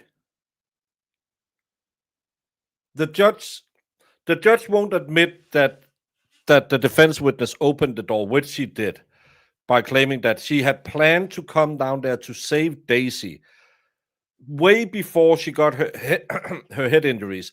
They have text messages saying, I'm coming down there to save your kids from you because you won't leave Pedro. That should be put into evidence. No, nothing before the head injuries has any influence on anything in this case. Well, she testified she was going to come down there before the head injuries to save Daisy from Pedro. That's not true according to the text messages. She was coming down there to save the kids from Pedro and Daisy. And now the judge is saying, nope, has no influence at any point in anything. It shows she is not a trustworthy witness. Yeah, this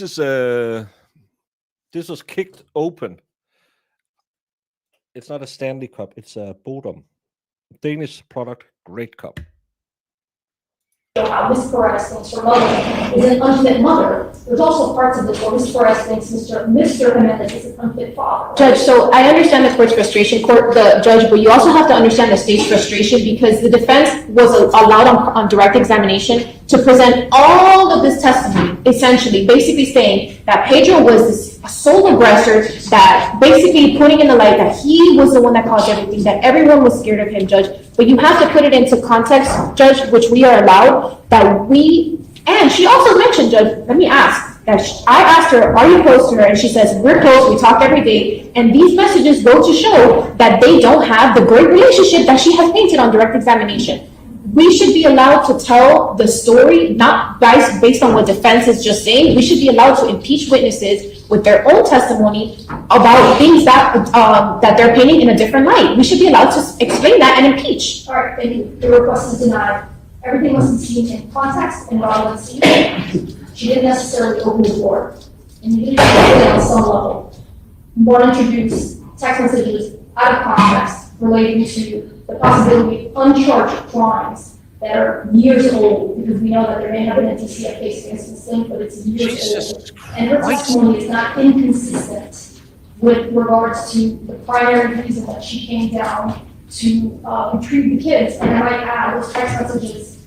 Because I think in 2 seconds the chancla is going to come out and we're going to have a fight in the courtroom. This judge is absolutely horrendous. I don't know if she... This is going straight for an appeal. If this... Holy moly. This is a... I don't think we have seen any judge rule this badly before. Start a chain of conversation, which starts out with pictures of Miss Link's injuries to her mother. It's not inconsistent with what she was talking about, which is her primary motive of coming down here to retrieve Miss Link as well as the kids. All right, well, your objections are only for the record. Judge, I'm going to ask at this point that we have a, Do you want to mark them? So that if it goes up on appeal, you have it? Sure. I'm also going to ask that we can conduct a contempt hearing at this point. I just also received screenshots of Ms. Paredo's Facebook page where she is actively posting and commenting about this trial while the state's witnesses were testifying. I have numerous pages of screenshots showing that, news articles, commentary from YouTube, etc. Ms. Paredo just testified a few hours ago. So it sounds like something I can take up after we adjourn for the. Sure. I think I'm not gonna waste this jury's time. I had a hearing right now. I understand. So we're gonna keep this. Then send the I jury home understand that, and do Judge, your but we also job. need to potentially also have one for Ms. Perez. I have somebody from the state attorney's office who actively saw as she went out. She was speaking to Laylin and Crystal with a minor child still there who has yet to be deposed, talking about this case. What is she saying? What are the words that were coming out of her mouth? I can bring that person in, like I said, but it doesn't really matter. You have to have a good faith basis. It doesn't matter. I actually do have. Woo, I know what happened here. No, that could be talking about. No, they were watching the YouTube feed of this case and laughing about it. You have to be specific. If I'm going to pause these proceedings, have a contempt hearing, we're gonna have an evidentiary hearing, but it has to be specific. Judge, like I said, I can bring that person in who saw it. Will we do it right now? What's the other remedy here, Judge, that we? The other remedy is for you all to be prepared to ask me to pause this so that I'm not having this jury hang out in there for 30+ minutes. Judge, the remedy is to. Maybe, Judge, you take that bitch thing that you have stuck up your ass and you listen to him. You are willing to let witnesses do whatever, hold your court in contempt by breaking your sequestration order. I'm not going to let the jury sit out there. Well, then do the easy thing. You say, okay, I'm going to call the jury back. I'm going to release them. We're going to start up again tomorrow. And we'll have our contempt hearing right now because this can't go on. We need to make sure that the witnesses are not breaking the rules. This is of the utmost important that nothing shady is going on, and I will fight to keep this a level playing field. No, let's just ram something up our butt and start yelling at people. I didn't like this prosecutor because he is kind of contemptuous. But this judge is, oh my God. She's going to hold it against the state that the defense witnesses can't keep her rules. She should chuck that woman in prison overnight so she can be back tomorrow and testify. pause this trial now because this witness's testimony, who's actively testifying in this case, has been actively watching the proceedings of this case when the rule sequestration has been invoked. We need to get to the bottom of what she actually has been watching and doing during this trial, because her testimony very well could be tainted. Yeah, but you're guessing. I'm not guessing. I don't know what's going to happen. When you have a hearing. But it better not be a waste of this jury's time. Judge, I absolutely have.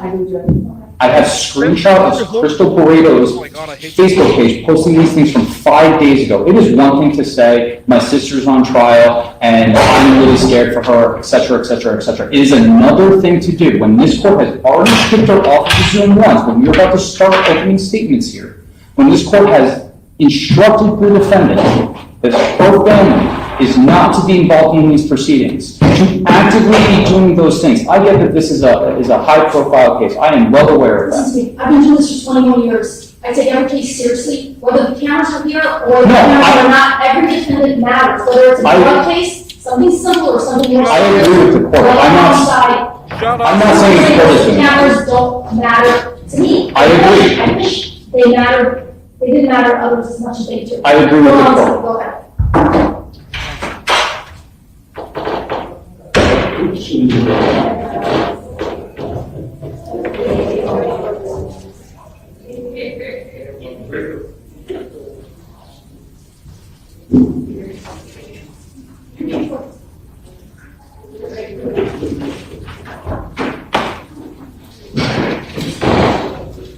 Coffee's gonna buy me some more time.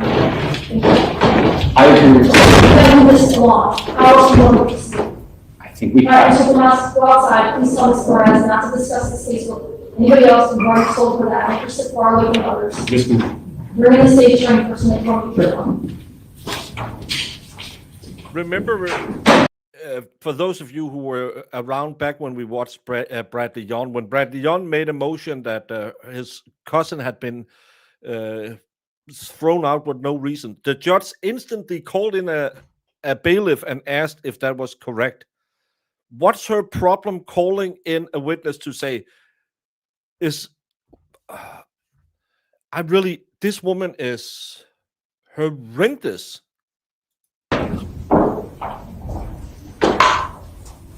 And she's getting really angry, and that's not what a judge should be doing.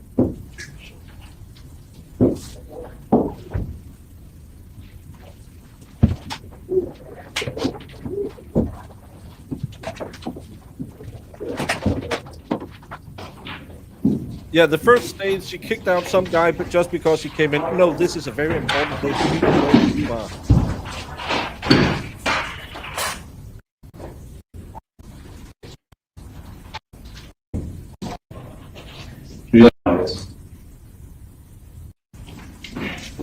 Can you go again to the last one? I don't know this. Would you like me to forward these? Hold on, because we're waiting until Mr. Ross comes back. No, I'm asking for it. You want me to forward these to you on defense counsel? Hold on, just wait for Mr. Ross.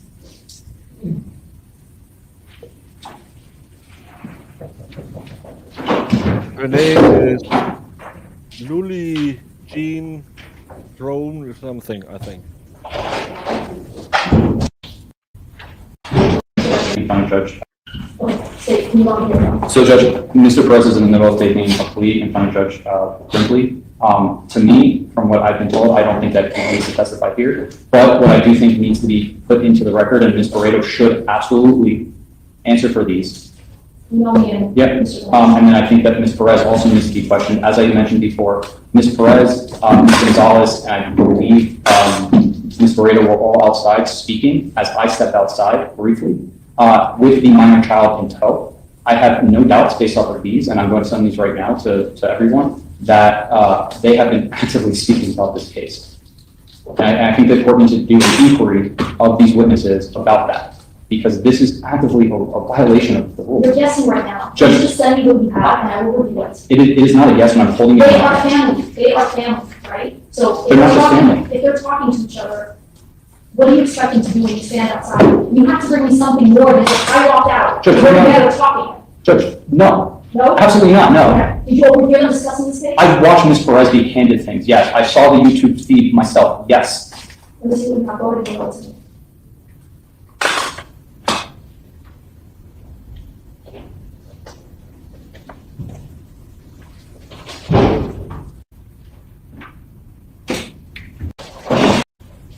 If she's writing in a YouTube feed, why is this judge? Right, and I've actually watched some of those videos. There's live feeds in there. I don't recall the very first post, but I've watched that video myself, in which that person is actively talking about what the state's testimony was. There was conversations about how we went sidebar about hearsay objections in that as well.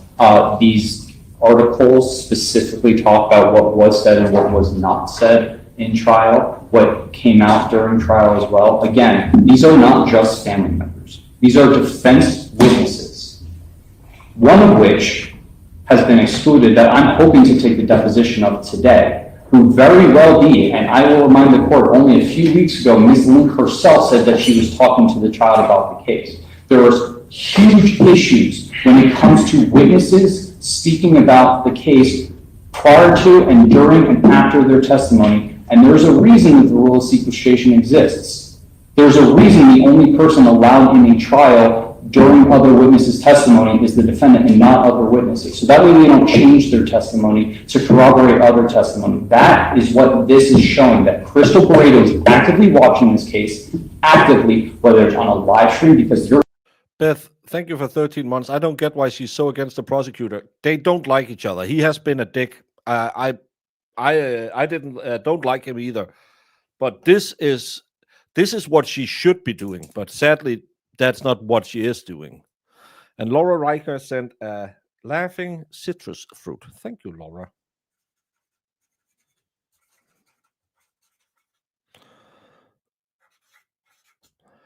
Does anyone else wonder if the judge and the lead prosecutor hooked up once and he never called her back? At this point, it wouldn't surprise me. She's very unprofessional. He is the same, but actually here he's right. Honor kicked her off of the Zoom, posting about it.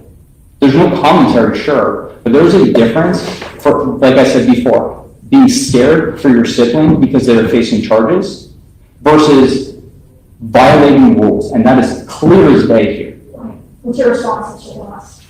Judge, my response is what I just saw in the email from the state shows that a post was shared. That's it.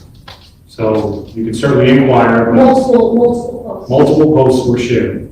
That doesn't mean she viewed it. That doesn't mean she consumed it. Shut up. Inquired, but there's no. Isn't one remedy to call this, to have her called back and the state can impeach her? No, I think the actual remedy here would be exclude all of her testimony. Okay, that sounds like a nuclear option also, Mr. Rubio. Judge, I don't know how many times we have to have somebody violate things, do things they're not supposed to. There is, the other remedy would be what? To impeach her and say, you watched this case? Bring her back in. Bring her back in. Bring Crystal back in. Crystal, correct? Yes. I think she may have gone downstairs. This is absolutely stupid. She's not out there, Judge, no.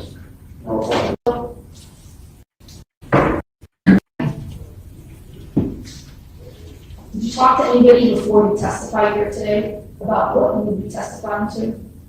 Did I talk to anybody? No, because I didn't know what I was supposed to be testifying to. Did you watch any coverage of this trial? No, I did not. I have to open it up to the lawyers to question you, to Okay. see if any witness, including you, has been talking to each other, because that's not allowed. Once the rule of sequestration has been invoked, witnesses are not supposed to talk to each other about the case. For obvious reasons, they can't match up their stories, right, or their testimony. They also can't know what other witnesses testified to, because that would affect their testimony. That sort of makes sense, right? Yes, yes, it does. So let me see if the lawyers have any questions for you.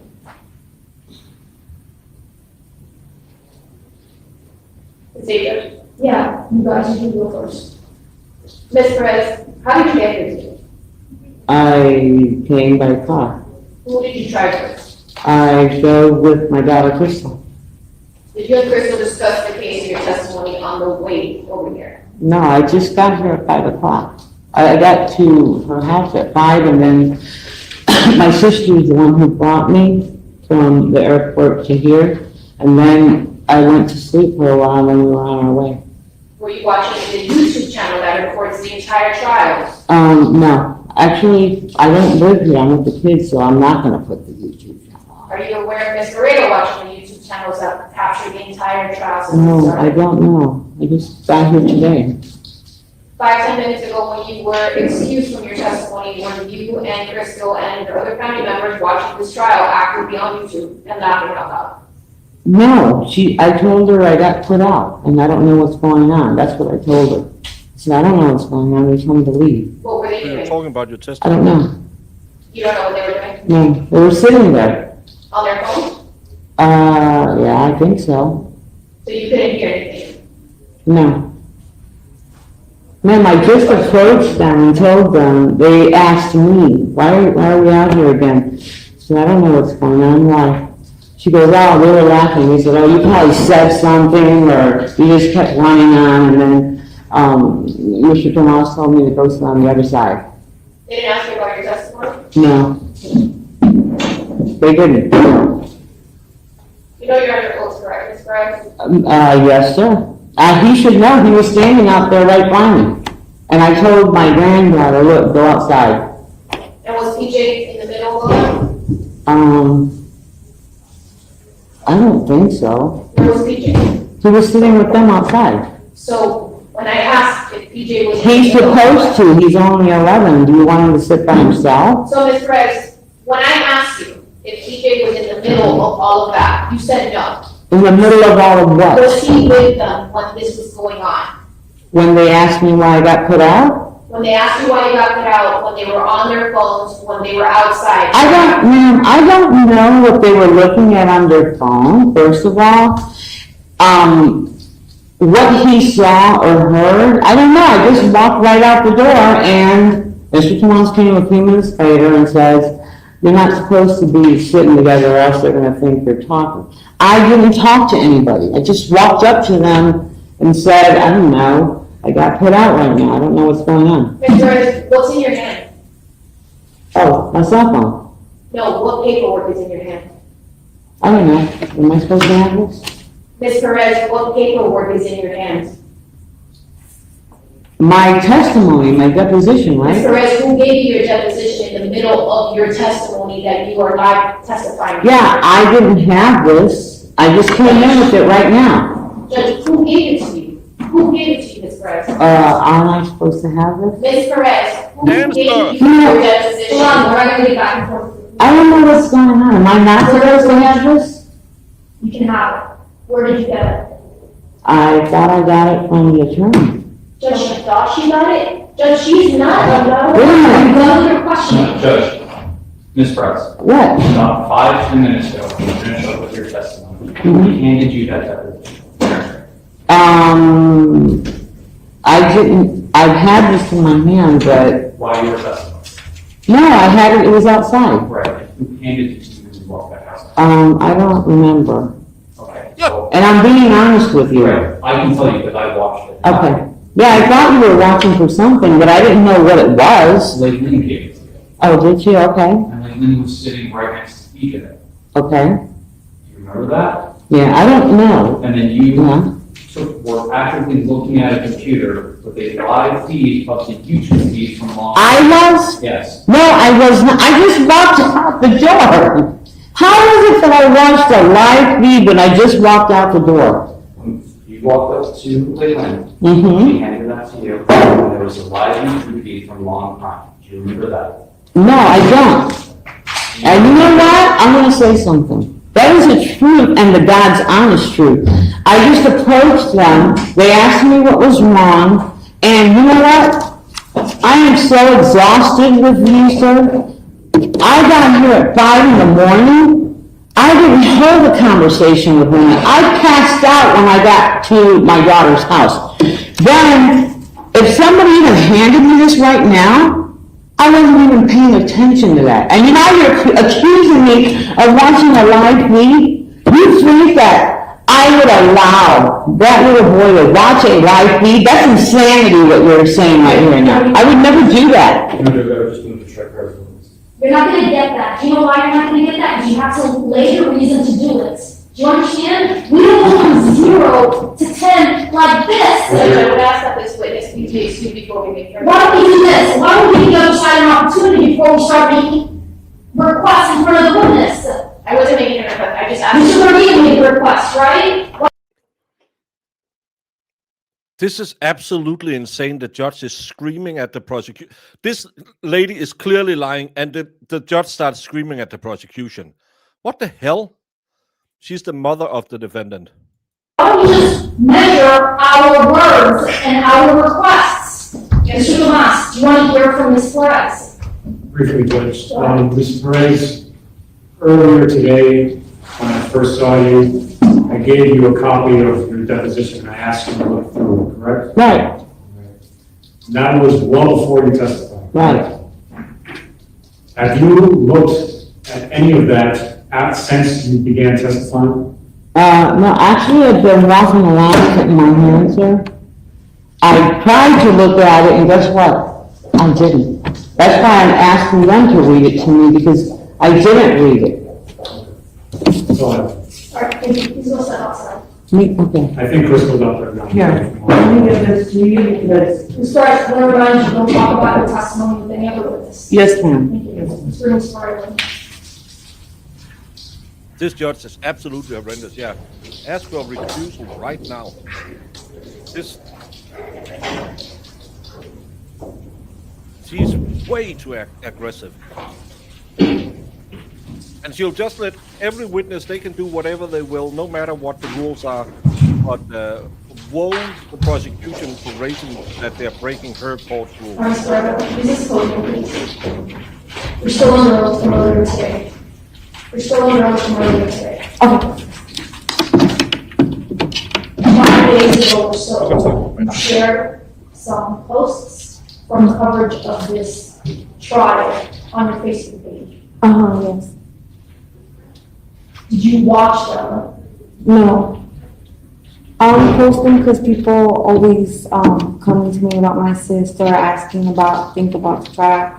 So anytime I see anything that's on my feed that just pops up, I guess, because pops up on my Facebook feed, I just share it to my story or share it to my page. You did not watch any of the coverage? No. Well, I was told I couldn't watch anything of the trial. Did you talk to any witness about your testimony before testifying? About my testimony? Did you talk to any other witness, such as your mother or Leilene, about your testimony before you testified? No. Did any other witness talk to you about their testimony, such as Leilene or your mother, before they testified? No. I have to open it up to the lawyers to see if they have any questions for you. Okay. When you stepped outside when you were done testifying, did you watch the live feed on YouTube? No, I was just scrolling through my Facebook. Okay, so you never looked at YouTube? When I went outside after I was done testifying, no. So if I have no further questions, then I will on this. Okay. Do you have any questions for her? All right, you go ahead and sit outside. Who's the other witness you can call? I'm going to be talking on direct. All right, bring Mr. President.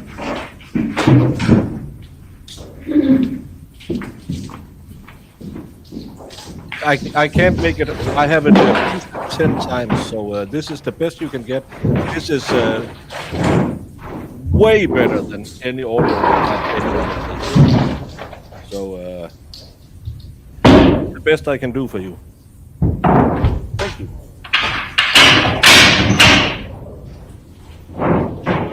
Brandon is moving to Miami, getting a new family.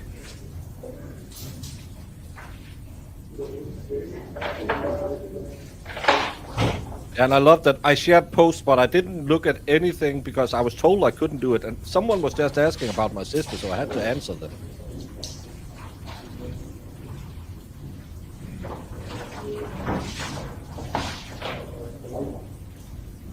Well, I don't say anything important. Court is the most important.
What are we waiting for now?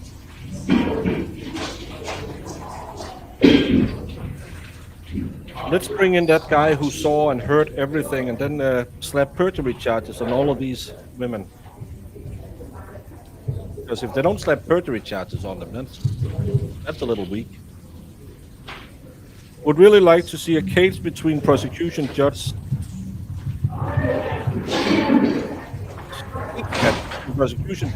and defense witness. Could be interesting. I don't know why everyone is yelling outside. No, there's no jury. They are having hearings.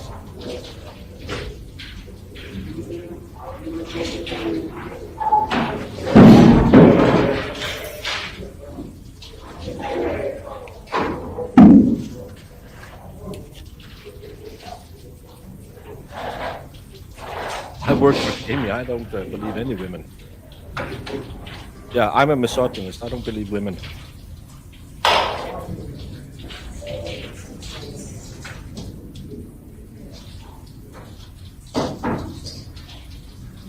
I hope they had the whiskey. Maybe that's how she bought some time. Chucked in a bottle of Mictus.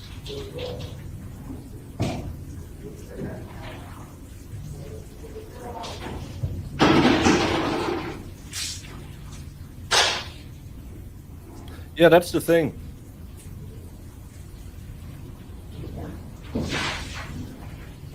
I think they are going out to find that DA something who saw something. Yeah, but they are not supposed to.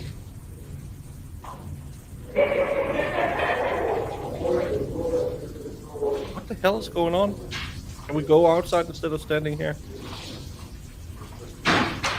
Yeah, they the prosecution might have caught them breaking sequestration orders, but the judge is just screaming her head off. Can someone please give a shake of the record? Yes, Your Honor. I believe he's just trying to get our witness. We're going on 4-5 plus minutes. Here we go. Is this Mr. Perez? It is, yes. She's at podium. Raise your right hand. Do you swear or affirm that the testimony that's being taken? I do. State your question. Can you please state your name for the record? I'm Dennis Spitz. And Mr. Perez, where do you work? I work for the State Attorney's Office here in Miami. How long have you worked there? Well, in total, 3 years, give or take. Now, a few moments ago, can you describe to the court what you saw? Right, so I was heading over to the courtroom across the hallway, courtroom 2-1, for a hearing that was scheduled for 1 p.m. I would say approximately a couple minutes before that, as I was walking down the hallway, I recognized a witness who had previously testified in this trial. She is a female. She was wearing a shirt that has like squares, patterns on it. In my knowledge, it was the witness before the one we just had. How do you know that? I've been watching somewhat from my office. I have the YouTube feed on from Law & Crime Productions. So I recognized that the witness was watching the live feed also of the other witness that was testifying. And I knew that it was that because I recognized this courtroom. I'm familiar with YouTube. I have an iPhone. She was watching it on an iPhone. So pretty sure what I saw. Were there any males present as well? There was, so she was sort of lounging with her leg up on the bench right outside and laying on a male.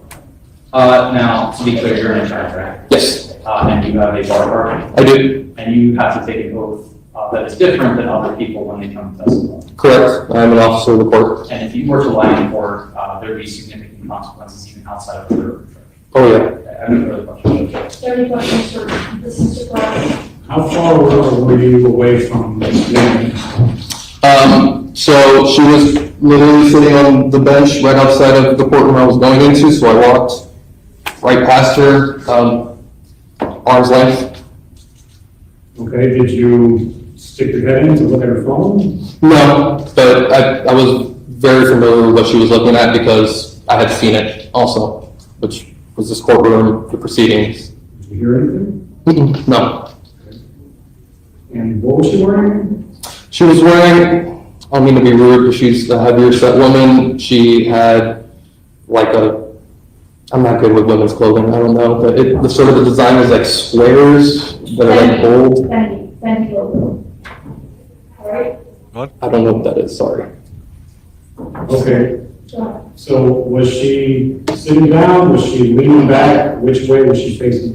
So she was, if I'm walking towards you, she was lounging on the bench with her back towards me so that her phone was facing me as I walked past her. She was lounging, facing this direction? Away from me, so that as I walked past her, I could see her phone because her phone was facing me as I walked past. Could you hear anything? No, I couldn't hear her. You just answered. Right, and you saw, what exactly did you saw on her phone? I saw she was on YouTube, which I'm familiar with because I have YouTube on my phone. I know she was on a live stream because she had the comment section open and it was scrolling pretty fast, consistent with the live stream, with the live chat. And I recognized that the image on the video was this courtroom. Was she the only person watching that stream? You know, I don't know if she was the only one watching it. I don't know if the male that she was lounging on was also kind of working, but he didn't seem to be paying too much attention to it. The male that she was lounging with, was he an adult? Yes. Other than this woman and this male, was anybody else watching that stream? I don't think so, no. Okay. And you said this was, when was this? Right before my hearing, as I walked in, my hearing was scheduled for 1, so I was probably maybe a couple of minutes before 1. I don't know the exact time. Court wasn't back at 1. Okay, that's all I have. Court was. Before you go, was the volume on the live stream? It wasn't audible, and I can't tell you she was wearing headphones because I didn't pay that close either. From where you're standing, you didn't hear anything? No, I didn't. No sounds from the live feed? I did not hear anything. They claimed that she had shared posts and comments. You can step outside. Thank you. Morning, Trim. Sadly, she was watching law. Say you can go first. Sure. So I think that it is very obvious that Ursula Borrego lied to the court. So you want me to still remove her testimony from this jury's consideration? I really don't know the other remedy here because if Ms. Borrego is questioned on the stand about whether or not she was watching things, posting things, etc., I'm going to be calling Mr. Perez as a witness to say that he saw her watching a YouTube feed afterwards. We know already that she was logging into Zoom. That is on the record from a few days prior. We know that she was actively posting about this case during the middle of the trial. 5 days ago, I think it is highly unlikely that she did not click any of the links, that she did not post or excuse me, did not do this, watch any of those videos, do any of those things, when we know for a fact that she just lied to the court. We know that for a fact. We had an attorney come in, under oath said, I watched this happen, and he was very forthcoming in the things that he did and did not see. Ms. Borrego, on the other hand, lied to this court. Okay, so what do you want to do? You're about all her testimony? That cannot be the remedy. The issue right now is whether or not, it's twofold, whether or not there's been a violation of the rule of sequestration, number one. What the remedy is, if you all believe there has been a violation, you can call whatever witnesses you want and impeach them. Or bring out that they are conforming their testimony with outside influence. Then I'm going to ask the court. Or you want me to do a contempt hearing for her lying to the court, supposedly. Yes. What do I do with her testimony? What remedy do you want? Judge, I'm looking at case law about what the actual remedy is, because quite frankly, I have never had such blatant violations. One is very obvious. Ms. Borrego, you know that you're not supposed to be looking at other outside information, speaking to other witnesses so that you can testify independently. Did you do that? Maybe she says yes, maybe she says no. She said no, and she lied. Then you can maybe able to cross-examine her on her posting. All right, that's a suggestion. Judge, she lied to you. Don't you care about? So, Judge, I don't think it's been established that she was able to hear anything that happened. Perhaps she could have read some of these comments. I don't think these comments would inform her on anything that she's not supposed to hear. So I'm not sure that she violated the rule of sequestration based on. Do you agree with me that my approach is twofold, whether or not there's been a violation of the rule of sequestration, number one, or whether or not she's lied to the court? Yes, ma'am. Okay. So with regards to the rule of sequestration, your suggestion on my remedy to the state, they can bring her back and/or Mr. Perez to somehow suggest or argue to the jury that her testimony was not as truthful because she may have been looking at live feed after she testified, and/or had been posting about this story, the trial 5 days before she testified. Yeah, she could have closed caption on There'll it. be 2 lines of inquiry.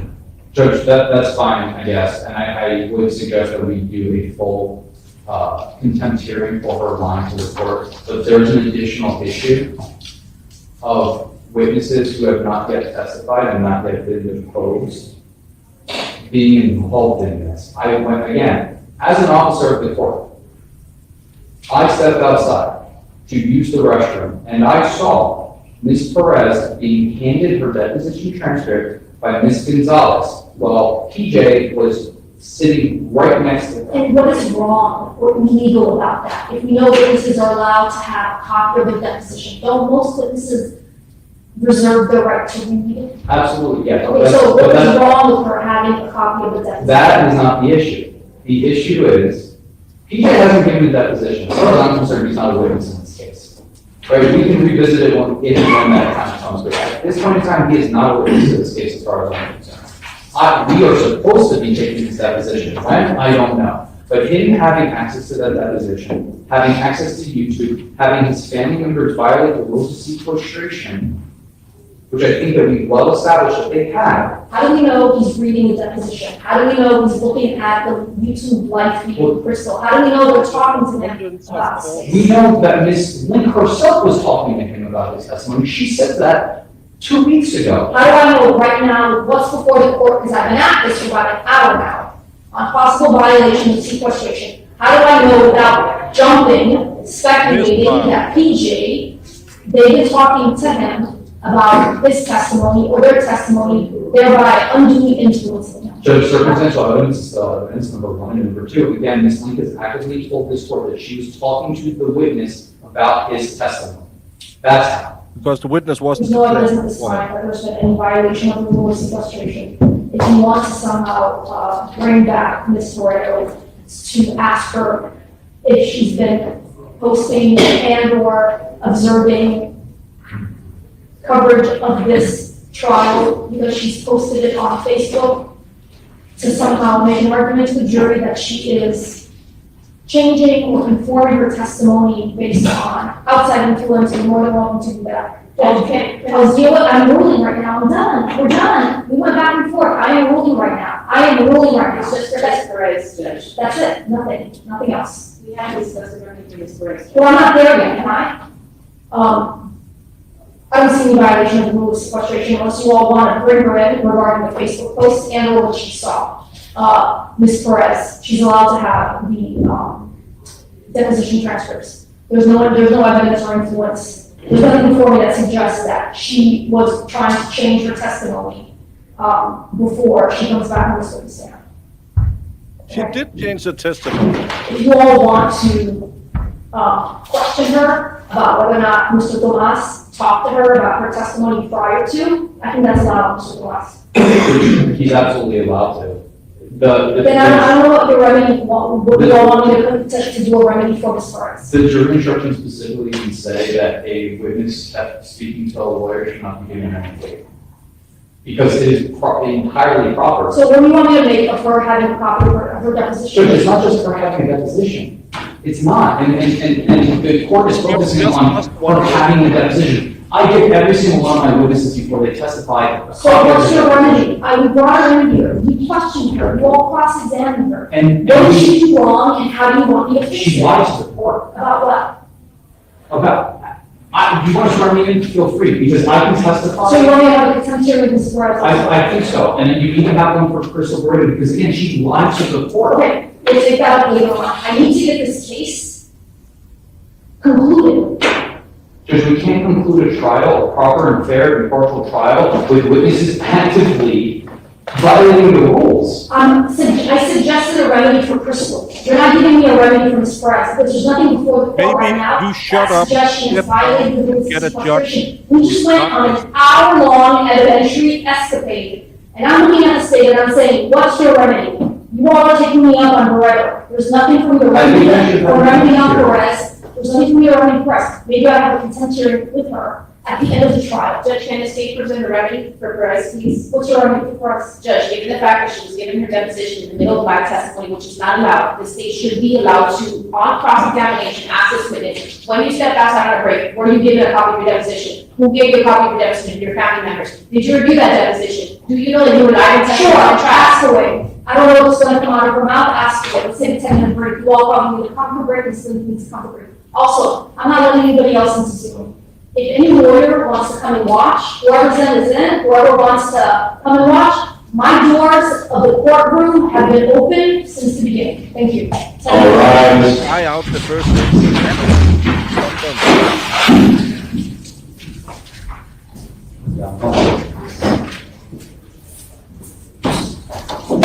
And now she got mad that the guy who works for the prosecution watches her while he's working. My door is open if anyone wants to come watch. Maybe tone it down a little bit, woman. This is absolutely horrendous the way you have acted.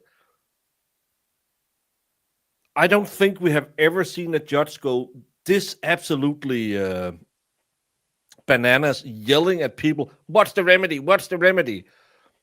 You're the judge. They lied to you. They broke your rules. And your question is, what's the remedy?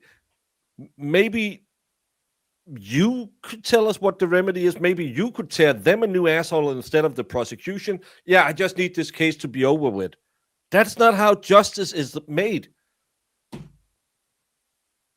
I'm not a fan of the prosecution in many cases, and not in this one either. But you have to play fair. You can't sit there and say, well, if that entire family who lied so hard on the stand that everyone could tell they were lying, who just lied to the court about what they did. The instant she was asked about her deposition, she was like, I don't know. It fell out of the sky. I don't know. I'm not supposed to have it. I don't know. I've never seen it before. Oh, yeah, I got it from my lawyer. She's lying directly in your face under oath. And you're just like, yeah, F it. I'm out of here. I want my coffee break. Your Honor, should try and just bestow your job with a little bit of dignity. Just a little bit.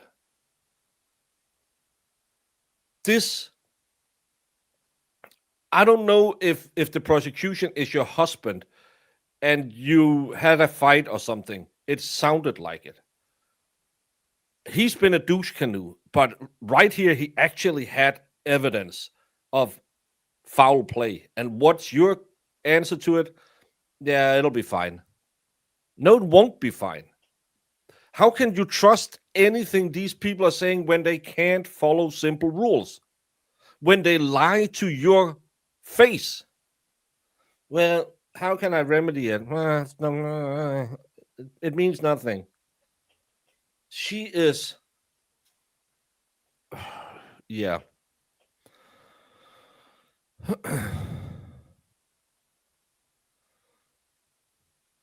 Yeah, right now, can we get the hot tag and get on Bev in? At least she would be yelling about, what was it?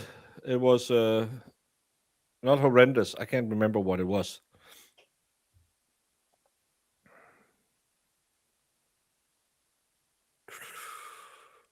He told her what remedy he wanted. Yeah, and she didn't want to give that because she just wanted this case over with. And then she said, what remedy can I give you? Let's have it. But I think he should come back and say, Judge, yeah, I'm filing perjury charges against all these hoes. She can't ban lawyers in the county from YouTube. What a psycho. If she didn't ban them, she said, my doors have been open, they can just come in. Yeah, MG Law is probably sitting in a car right now going to another courtroom where he has to be. So he'll hang out in a chat while he's waiting. He doesn't have time to run into your courtroom. He is on the West Coast. He's in Oklahoma. And he can follow along and see, oh, this trial is a fantastic trial and what a great judge. Or maybe the opposite. You sound like someone had stolen your favorite Stanley Cup or something. You sounded absolutely mad that another officer of the court came in and testified that one of your witnesses lied in front of you. You should be enraged. But no, it'll be fine. It'll be fine. I can't do anything. She didn't do nothing. Court's on coffee break. Oh, you're at the office today. Well, then you can go to the courtroom. Her courtroom has been open all the time. Yeah, grave concerns. This judge should have great concerns. At least here we have some evidence of lying. Bev was just gravely concerned about nothing.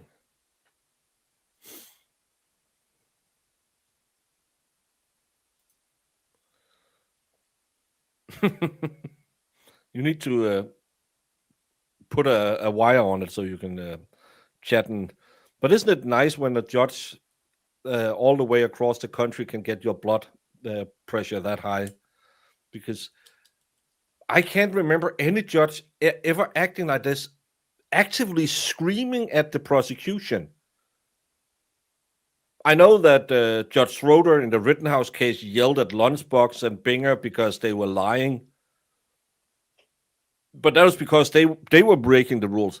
In this case, when someone tells them, hey, Judge, they're actually breaking your rules, she screams at the one who tells them that the witnesses are breaking the rules.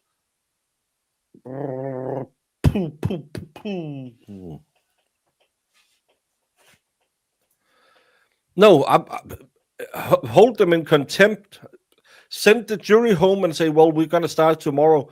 Call that lady in and say, yeah, you're being on the stand tomorrow tomorrow start at a reasonable time instead of 10:30 like you did today. And you're going to spend the night in prison. I'm going to hold you in contempt because you lied to me. And you better come clean about it. How much else have you lied about? And I'm going to hold you in contempt until, and then get a search warrant for the other one's phone so you can see if she was watching YouTube, because you can actually go in and see your history on YouTube's.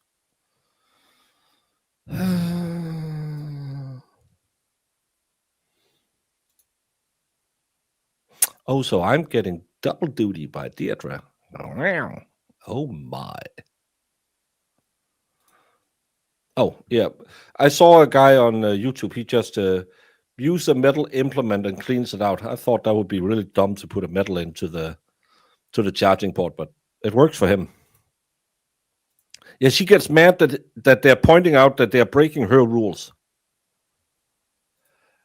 They found out that the 3 witnesses we have had today kept talking outside of court, breaking the rule of sequestration. They found out that one of the witnesses had been commenting along on the interwebs. They found out that she actively was watching court TV's Law and Crimes feed while her mother was in the courtroom, and then walked and talked to her mother in a break. And they said, you can't do that. This is BS. And all of this stemmed from the state wanted to bring in some text messages. But this is a circus, because the judge should hold them in contempt, because she instructed that lady this morning about the rules of sequestration. It's absolutely ridiculous. I don't know what's wrong with her. Maybe she's new. Maybe she's just a massive B word. Yeah, in her courtroom, you can lie whatever you want. Oath means nothing. And I love that the mother was preferring I would tell the truth to the best of my ability. I think I should have said that when I got married. Do you promise to love her forever? To the best of my ability. I should probably have preference with that, because that didn't work out. Yeah, it can be done fast, or it can be done right. This woman doesn't care. She just wanted out of here. I couldn't chat on my TV. No, sadly, they were on Lawn and Crim. They should be watching me.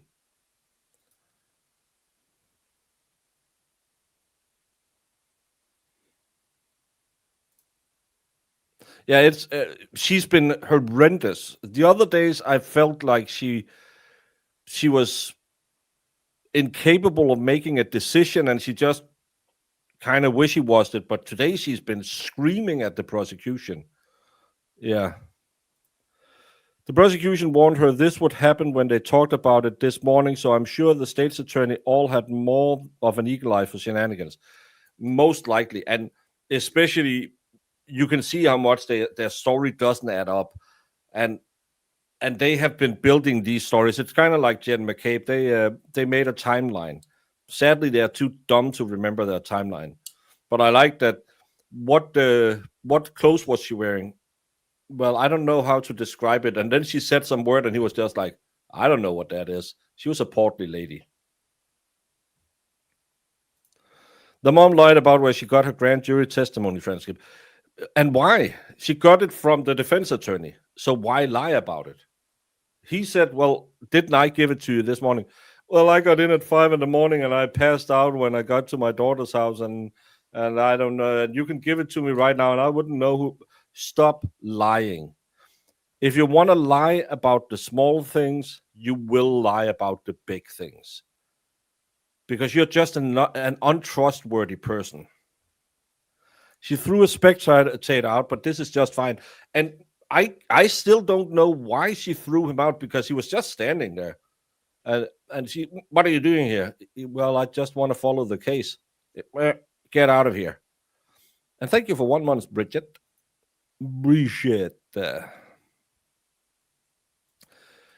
Yeah, they told the 11-year-old what to say. We don't know that. She said it 2 weeks ago. Yeah, we don't know that. Yeah, Karen, John O'Keefe's niece absolutely wasn't influenced by Peg or Jen. Absolutely. She just remembered things way differently than she did from her first testimony. It happens. Yeah, the heavyset one was lounging on the outside bench.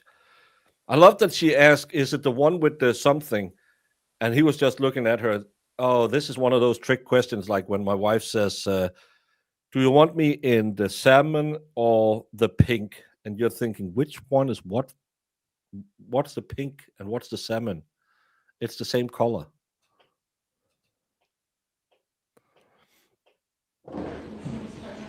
Woohoo!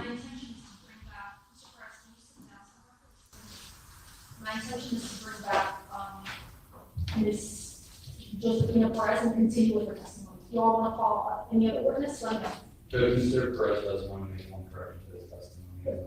The pleadings are closed. I've already ruled. Put it in writing. File a motion to reconsider. No, Judge, that's not what it is. He wants to make a correction because I will be calling him in rebuttal. He wants to, as an officer of the court, if he got something wrong, he would like to let the court know the time that he said his attorney was incorrect. Did he let Mr. Tomas know? He told me that 15 minutes ago. Inform Mr. Tomas in front of us. Would you like to tell the first in open court? You can say it as loud as you want, and I can do it. Okay. So during my testimony, I stated that my hearing was at 1 p.m. It was actually at 2 p.m. And the things I testified to were shortly before 2 p.m. That's it. All right, thank you. Yeah, So, that's what I said. go ahead There and was no see there. if, Ms. Perez is outside. Who's gonna go there first? Okay. Jason, right? Jason? You can go there. Can you help us with Josephina Perez? He's one of our court reporters. And Judge, I'm allowed to inquire about what we said was the state's remedy, right? Yes, but I don't know what's gonna come out of her mouth. Remember? We talked about that also. Understood, Judge. I really dislike this judge. I think before this, I hated Bev because she was just a massive. And I didn't like Judge Schroeder after the Zachariah Anderson case. It's just a Perez, right? Josephina. But yeah.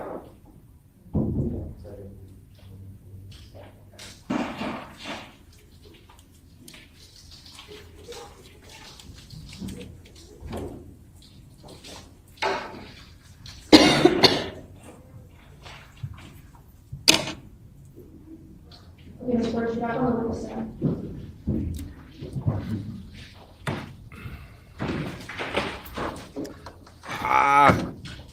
Almost bit. Don't take it too far. All right, the jurors.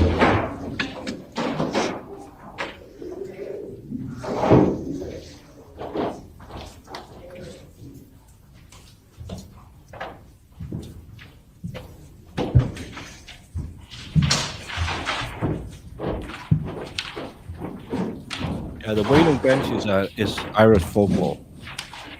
But I think nightmares are Scandinavians. Maybe they're Irish too. I'm not sure. Counsel, thank you. We can see that Ms. Perez is still on the witness stand. The state should continue her testimony. Yes, Judge. Now, Ms. Perez, when we took a break, you stepped outside, right? Yeah. Sorry, couldn't hear you. Yes, yes. And when you stepped outside, isn't it true that you were given a copy of your deposition? Yes. And you were given a copy of your deposition by your granddaughter, Right. the young lady who testified here earlier? Yes. And she gave you a copy of that deposition knowing that you were still in the middle of your testimony? Speculation. Sorry, what's the question? She gave you a copy of that deposition knowing that you were still in the middle of your testimony? Sitting, hold on, sustain, re-ask the question, please. Did she know you were testifying still? I don't think she knows what the rules are so she just handed something to me and I put it right next to me. Ms. Perez, my question was, did she know you were still testifying right now? Does she know right now? Did she know you were still testifying? On the case right now? Yes.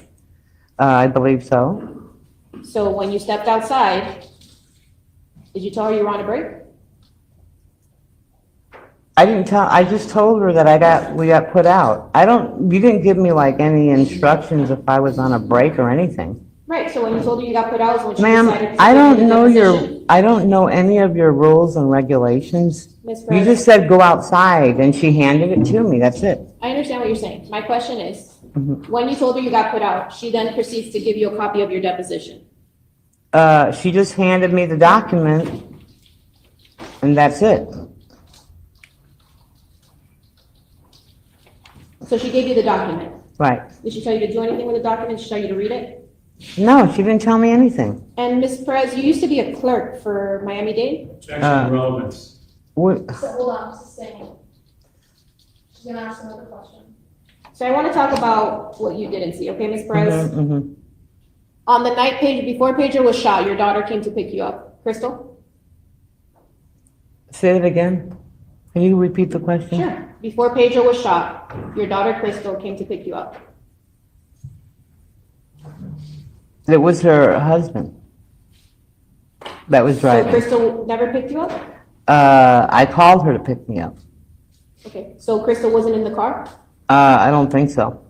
So it was just her husband who was in the car? Yeah, and my granddaughter. Okay, so Crystal wasn't in the car. So her husband came to pick you up, Right, and you left. yes. So you didn't see what happened between Pedro and Daisy after that? No, I didn't. You didn't see Daisy shoot Pedro? No, I didn't see anything. No further questions, Judge. All right, let's see if we can do that.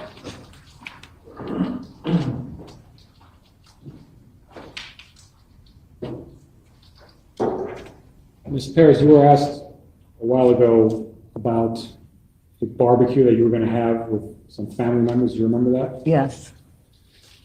Again, you were here from Texas. Did you have, besides Daisy, did you have other family members who you don't get to see very often because you live in another state? Right. And your intention was to move Daisy back to Texas without Pedro finding out, correct? Right. All right, that's all I have. Thank you. You can step down. Thank you. I'm done? Thank you, ma'am.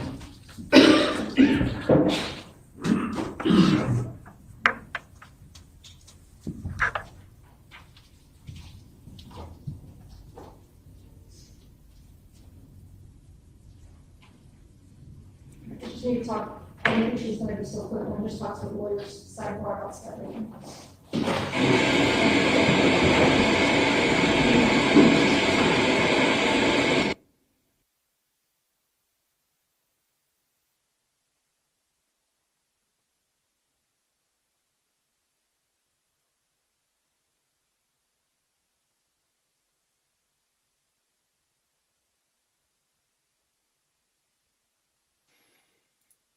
Well, that was kind of like having a long foreplay and then coming in 8 seconds. Actually, a nightmare was not a banshee, was a mare, which is a female who was sitting on your chest when you were sleeping and suffocating you. That's the nightmare, because she was riding your chest. Yeah, that was again. It's like most of my intercourses. A lot of build up and then tears. All who work here is just looking for the truth. The whole truth and nothing but the truth and some lies. Tomorrow, sorry that it was a shorter day than we had planned, so we'll still plan on going from 10:30 to 5:30 tomorrow. These are my reports instructions about not talking about the space with anybody else, not I haven't giving up gone the to space. 5:31. We obviously know that the cameras are here and it's being monitored and covered. So please don't do any research online, for example. If you find out of any violations, court orders, bring it to my attention as well as Roberto. Please ignore anyone that you may have seen. And also, if you bump into any of the lawyers or this link, please ignore them. They're under my strict instructions to ignore you. So we'll take your notepads and Roberto will collect them after the day. And we will see you all tomorrow. So we start at 10:30. Thank you. Have a good rest of the day.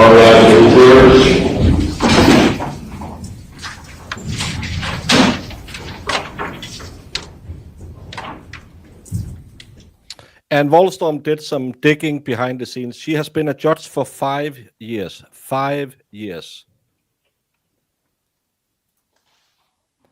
Well, they can just go home and watch everything and come back tomorrow and say, yeah, we watched it, so what? Nothing. No, it'll be fine. You can watch whatever you want. Just it's just something we say.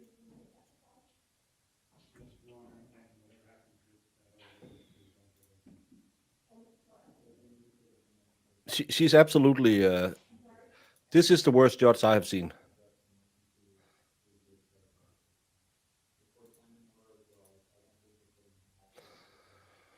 I'm wondering, should we set up a gifts and go and send to her husband, because I feel sorry for the guy.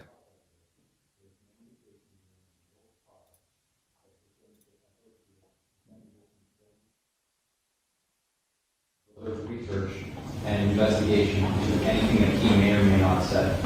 Let me ask you this, what if he appears tomorrow and he's ready to testify, what do I do? Let's say I go along with you and I, but he's here tomorrow, what do I do?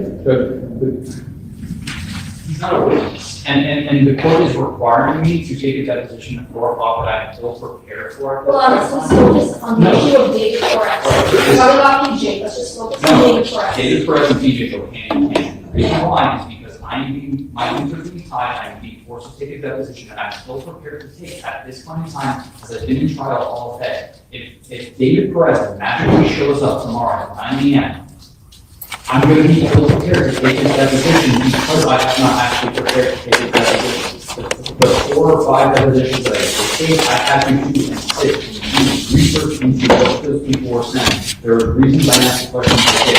I do not know David Perez. What he says, John Smith was also here. I'm going to want to talk to John Smith. This is why depositions do not occur in the middle of a trial. This is why witnesses get excluded. And quite frankly, Your Honor, I'd be hard pressed to see what would happen on the reverse if I'm not. Mr. Court Clerk, can you not do it right next to the microphone? Magically make witnesses appear that were excluded in the middle of trial. The rules are different for the state as they are for the defense. Judge, I can That's law school 101. Hold on, I waited for you. Please let me respond, because you're done with your thoughts. Mr. Perez has been set for deposition prior, has he not? 3 times. All right, so you're telling me that you were not prepared those 3 times that you set him for deposition? That's not what I said. I said I would be ill prepared tomorrow if he magically shows up. And you're right, the rules are very different obligation-wise for defense and state. But the rules for discovery for defendants say they are listing people they intend to call as witnesses. David Perez is not a witness in this case, and if the court is, this would essentially be, at this point in time, trial by ambush, because there's a difference between offering what someone is going to say versus what they actually say and testify to under penalty for agreeing to that position and that trial. I don't know what he's actually going to say. I have a general idea of what he's going to say. The proper is, but I don't actually know what he's going to say. I don't know who else was there. I do not know anything about his conversations with Ms. Lynn via jail call or in his text messages as well, which is avenues that I'm going to want to explore. Your objections are for the record. If it shows up tomorrow, we're just taking one setting at a time. Isabella, you can stay later on for PJ's deposition. Okay, so you guys can have my courtroom for PJ's deposition. The state will accommodate us meaning all the parties, Mr. Domas, regarding recording it on Zoom, okay?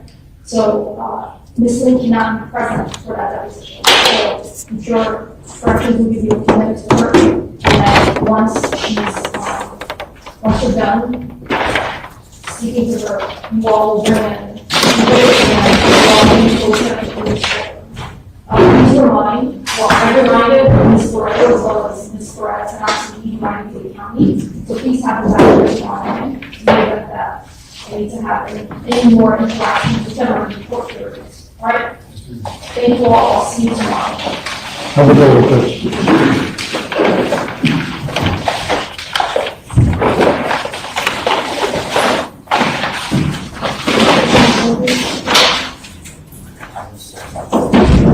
All rise. Who's this guy?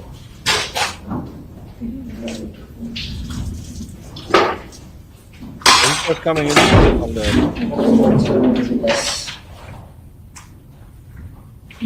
Yes, sir. Thank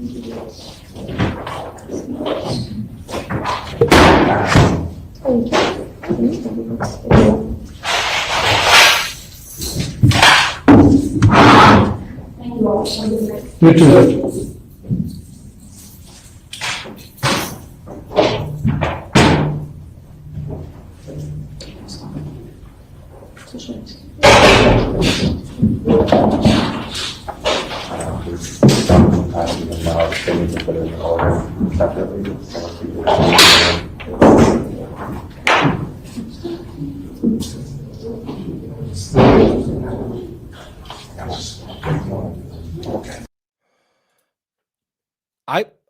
I don't know how to summarize what we just saw today. Clearly, we had 3 witnesses lying on the stand. I'm sorry. Anyone who saw that testimony can tell they were lying. Absolutely lying. Then we had the judge screaming at the prosecution because the same witnesses who were lying on her stand were breaking her rules outside of the courtroom. And because the state made her aware of that, she got mad at the state. What? And then she started screaming about taking care of the jury and being good to the jury. Well, you can't just make up the rules as you go. There are basic rules that you have to follow in a trial.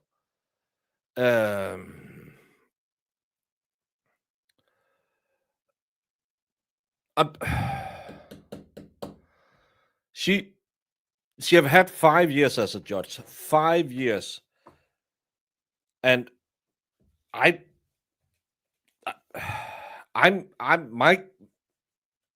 gaps are flabbered. I really don't know. I hope they slap some perjury charges on these people, because this was absolutely ridiculous.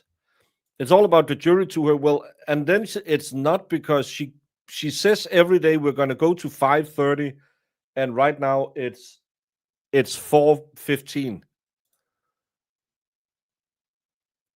Friday is the only day they went to 5:30.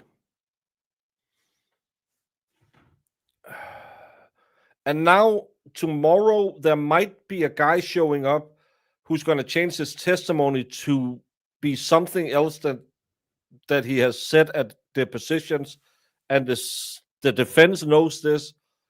So the state want to make a deposition, and she's just screaming at them that they can't do that.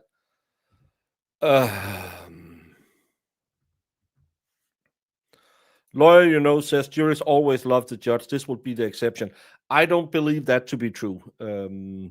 I believe at some point the judge becomes the symbol of the case. So if the case is in and out of the courtroom constantly, I think they will get mad at the judge more than they will get mad at the prosecution or the defense team. But the judge should be the nice, friendly, hey, let's take a break, let's do all of this. The warm person who's funny. This woman is she's mean. She's really, really mean. Yeah, we don't know the rules. You were told the rules. She was called into the room this morning. And again, imagine this had been the Carly Gregg judge. Imagine if they had willfully broken his laws. The most important people in this case that everybody seems to have forgotten in this room is the jury. So we're going to take a 15-minute break, and both sides take a pregnant pause and think about the jury. Imagine if he was the one running this courtroom. I bet you a lot of stuff would be different. Yeah, she was choking the sailors' chests.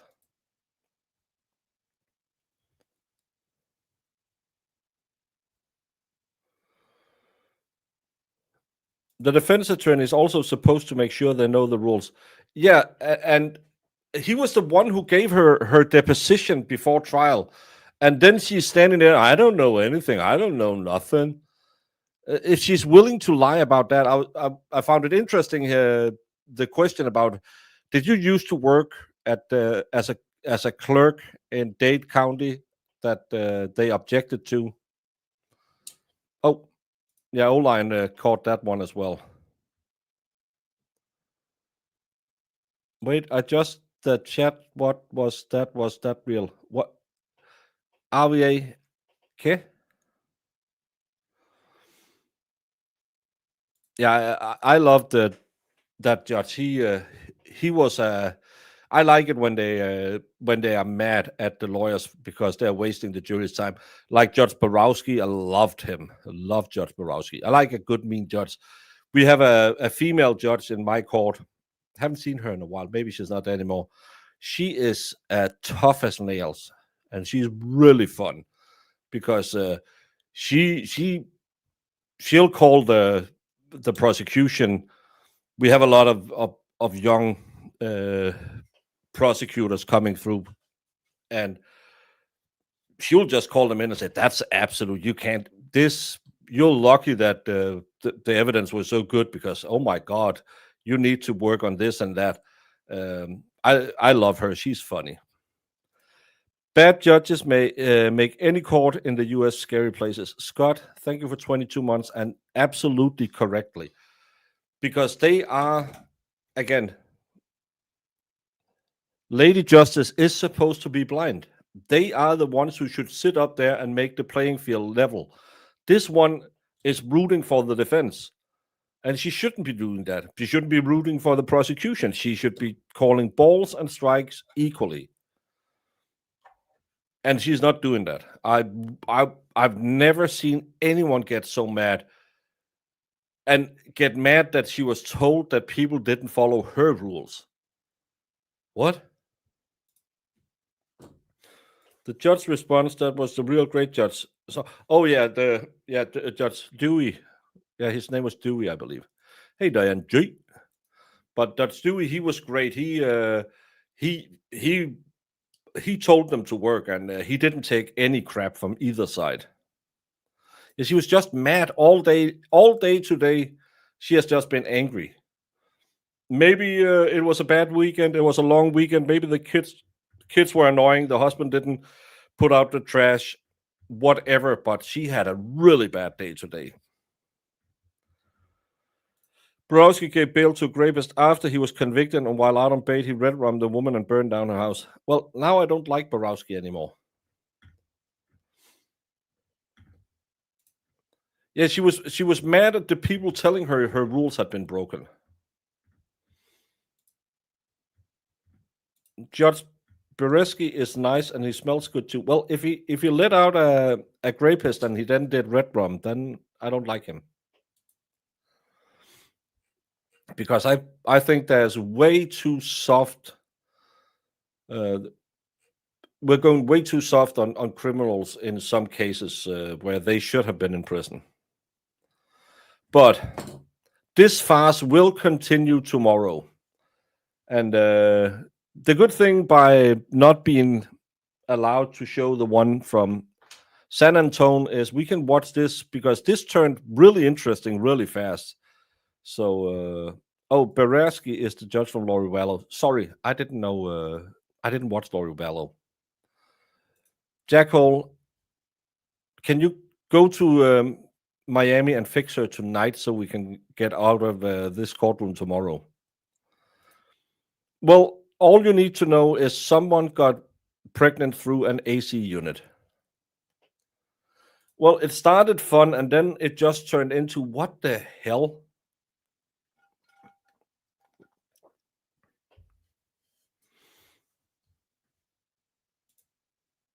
Yeah, you're talking about Borowski. Yeah, I liked him. I liked him in the Edgecombe case. You just made your paralegal a witness. I like that guy. Well, not when he did that. Sadly, that's how it is. But we're going to go back tomorrow and free Edgecombe. No, he's just going to eat more people. I wasn't the first to say it in chat. My opinions about some female judges, in fact, it was the woman pointing out the bad female judges, so I digress. Well, no one hates women as much as women, but I don't believe that female judges are worse than male judges. I think there's a lot of bad males and a lot of bad female judges out there. And I don't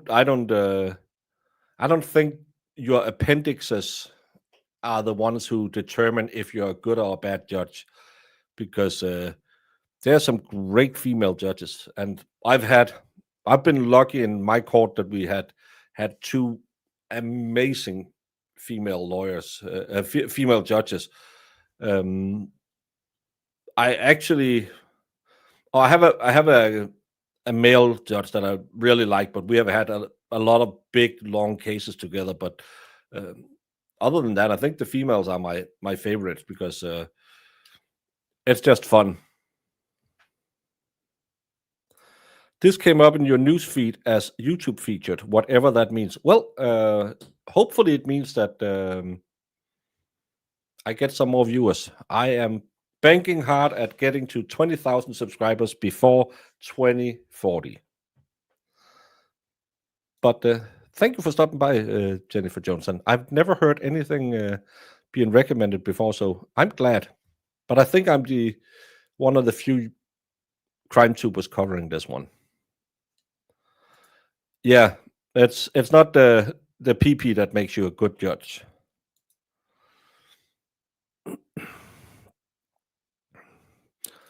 Pretty much, yeah.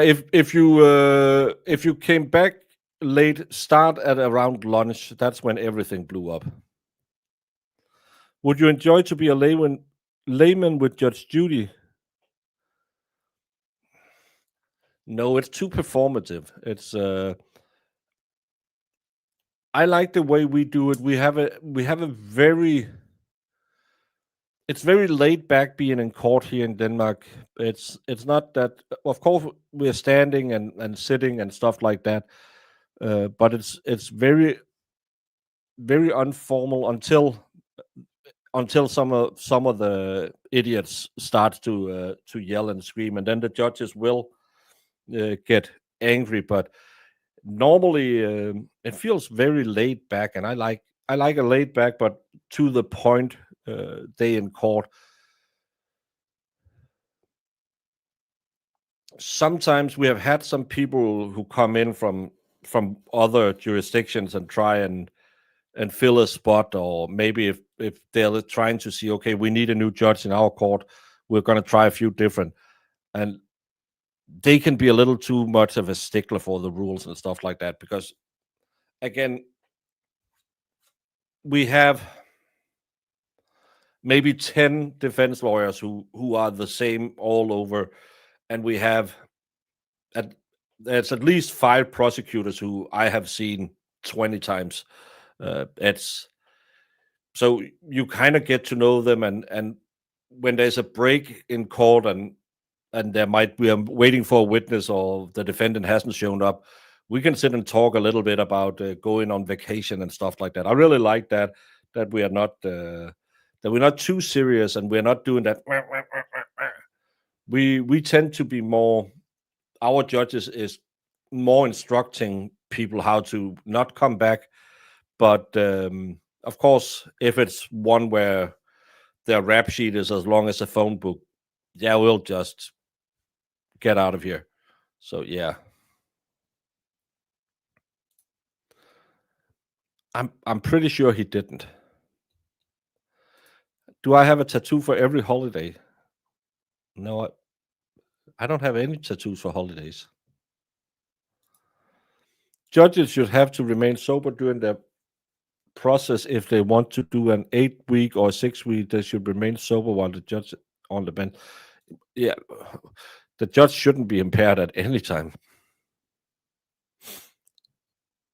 I'm ruining my misogynist reputation. Okay, I hate all women's. All women's are bad judges, and all female lawyers are bad lawyers, and all women's are bad women's.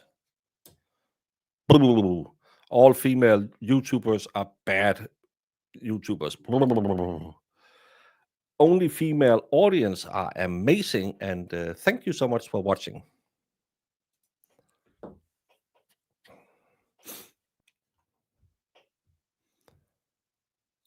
We do take a lot of things serious, but we just don't show it. We get very angry and we get very bitter, but we're not like Americans who show emotions. We will hate you forever if you step on us. So that's why we take it a little bit different, but we don't have emotions in Denmark. It's too cold. Well, I haven't gotten any offers for motorboating, and I haven't seen her in chat in a long time. The one who gave me the offer. Hey, Suzanne, how are you doing? Mama Smith, thank you for hanging out with us. Yeah, our blood pressure got high. We lost our mind. We tried to make a timeline. If it wasn't because I feel sorry for the kid, I would make her sit and watch all of it and then make a timeline and try and compare it. She would then yell at me and say, I'm not going to do any work for you, you crazy bastard. Do it yourself. And then I'm going to say, I'm going to call Sue and tell her to get you to do it. And then she says, do you really think Sue is going to help you? And I said, no, I was just joking. Can you make sure Jamie doesn't hit me again? And she says, no. That's how my day is going to go. No, it is too cold. It was 6 degrees this morning when I went to get my glasses fixed.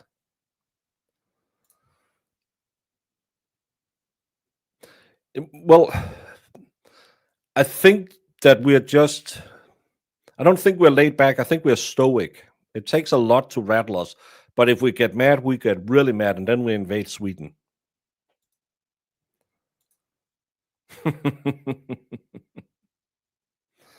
Yeah, this is watching soap operas with friends. And sometimes it's a good episode, like the one where Blanche picked up another boyfriend, or Sophia yelled at them. I love Sophia. She was a cool character. How was it? Was Sophia about the same age as the one who played her daughter? What's her name? I can't remember her name now. The tall one. I think she used to be in the Marines. I think Sophia was not that much older.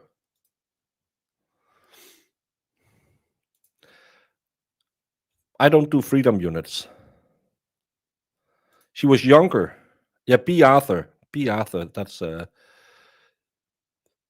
was a fun show. I like to watch it with my grandma. It was one of the few American shows she watched. That and Dallas and Dollars. She liked those shows. Yeah, I don't know how cold it. Well, I can look. I think I have It's 10 degrees outside right now, so that's okay. B. Arthur, and she was older than the one who played her mom. Yeah, that's so crazy. But that's because she's so small. She looks so old. It's funny how it works. But everyone, it's 10:30. I'm gonna jump off. I'm gonna go to bed, and we'll be back tomorrow 10 Eastern. Please join us, because this has been a craptastic day, and tomorrow can only get better. What exhibit are you referring to? I'm going to make this 100, Your Honor. All right. 100. 100. Because it is 100%. 100%. So you literally built a cannon? Yeah, it's pretty awesome. All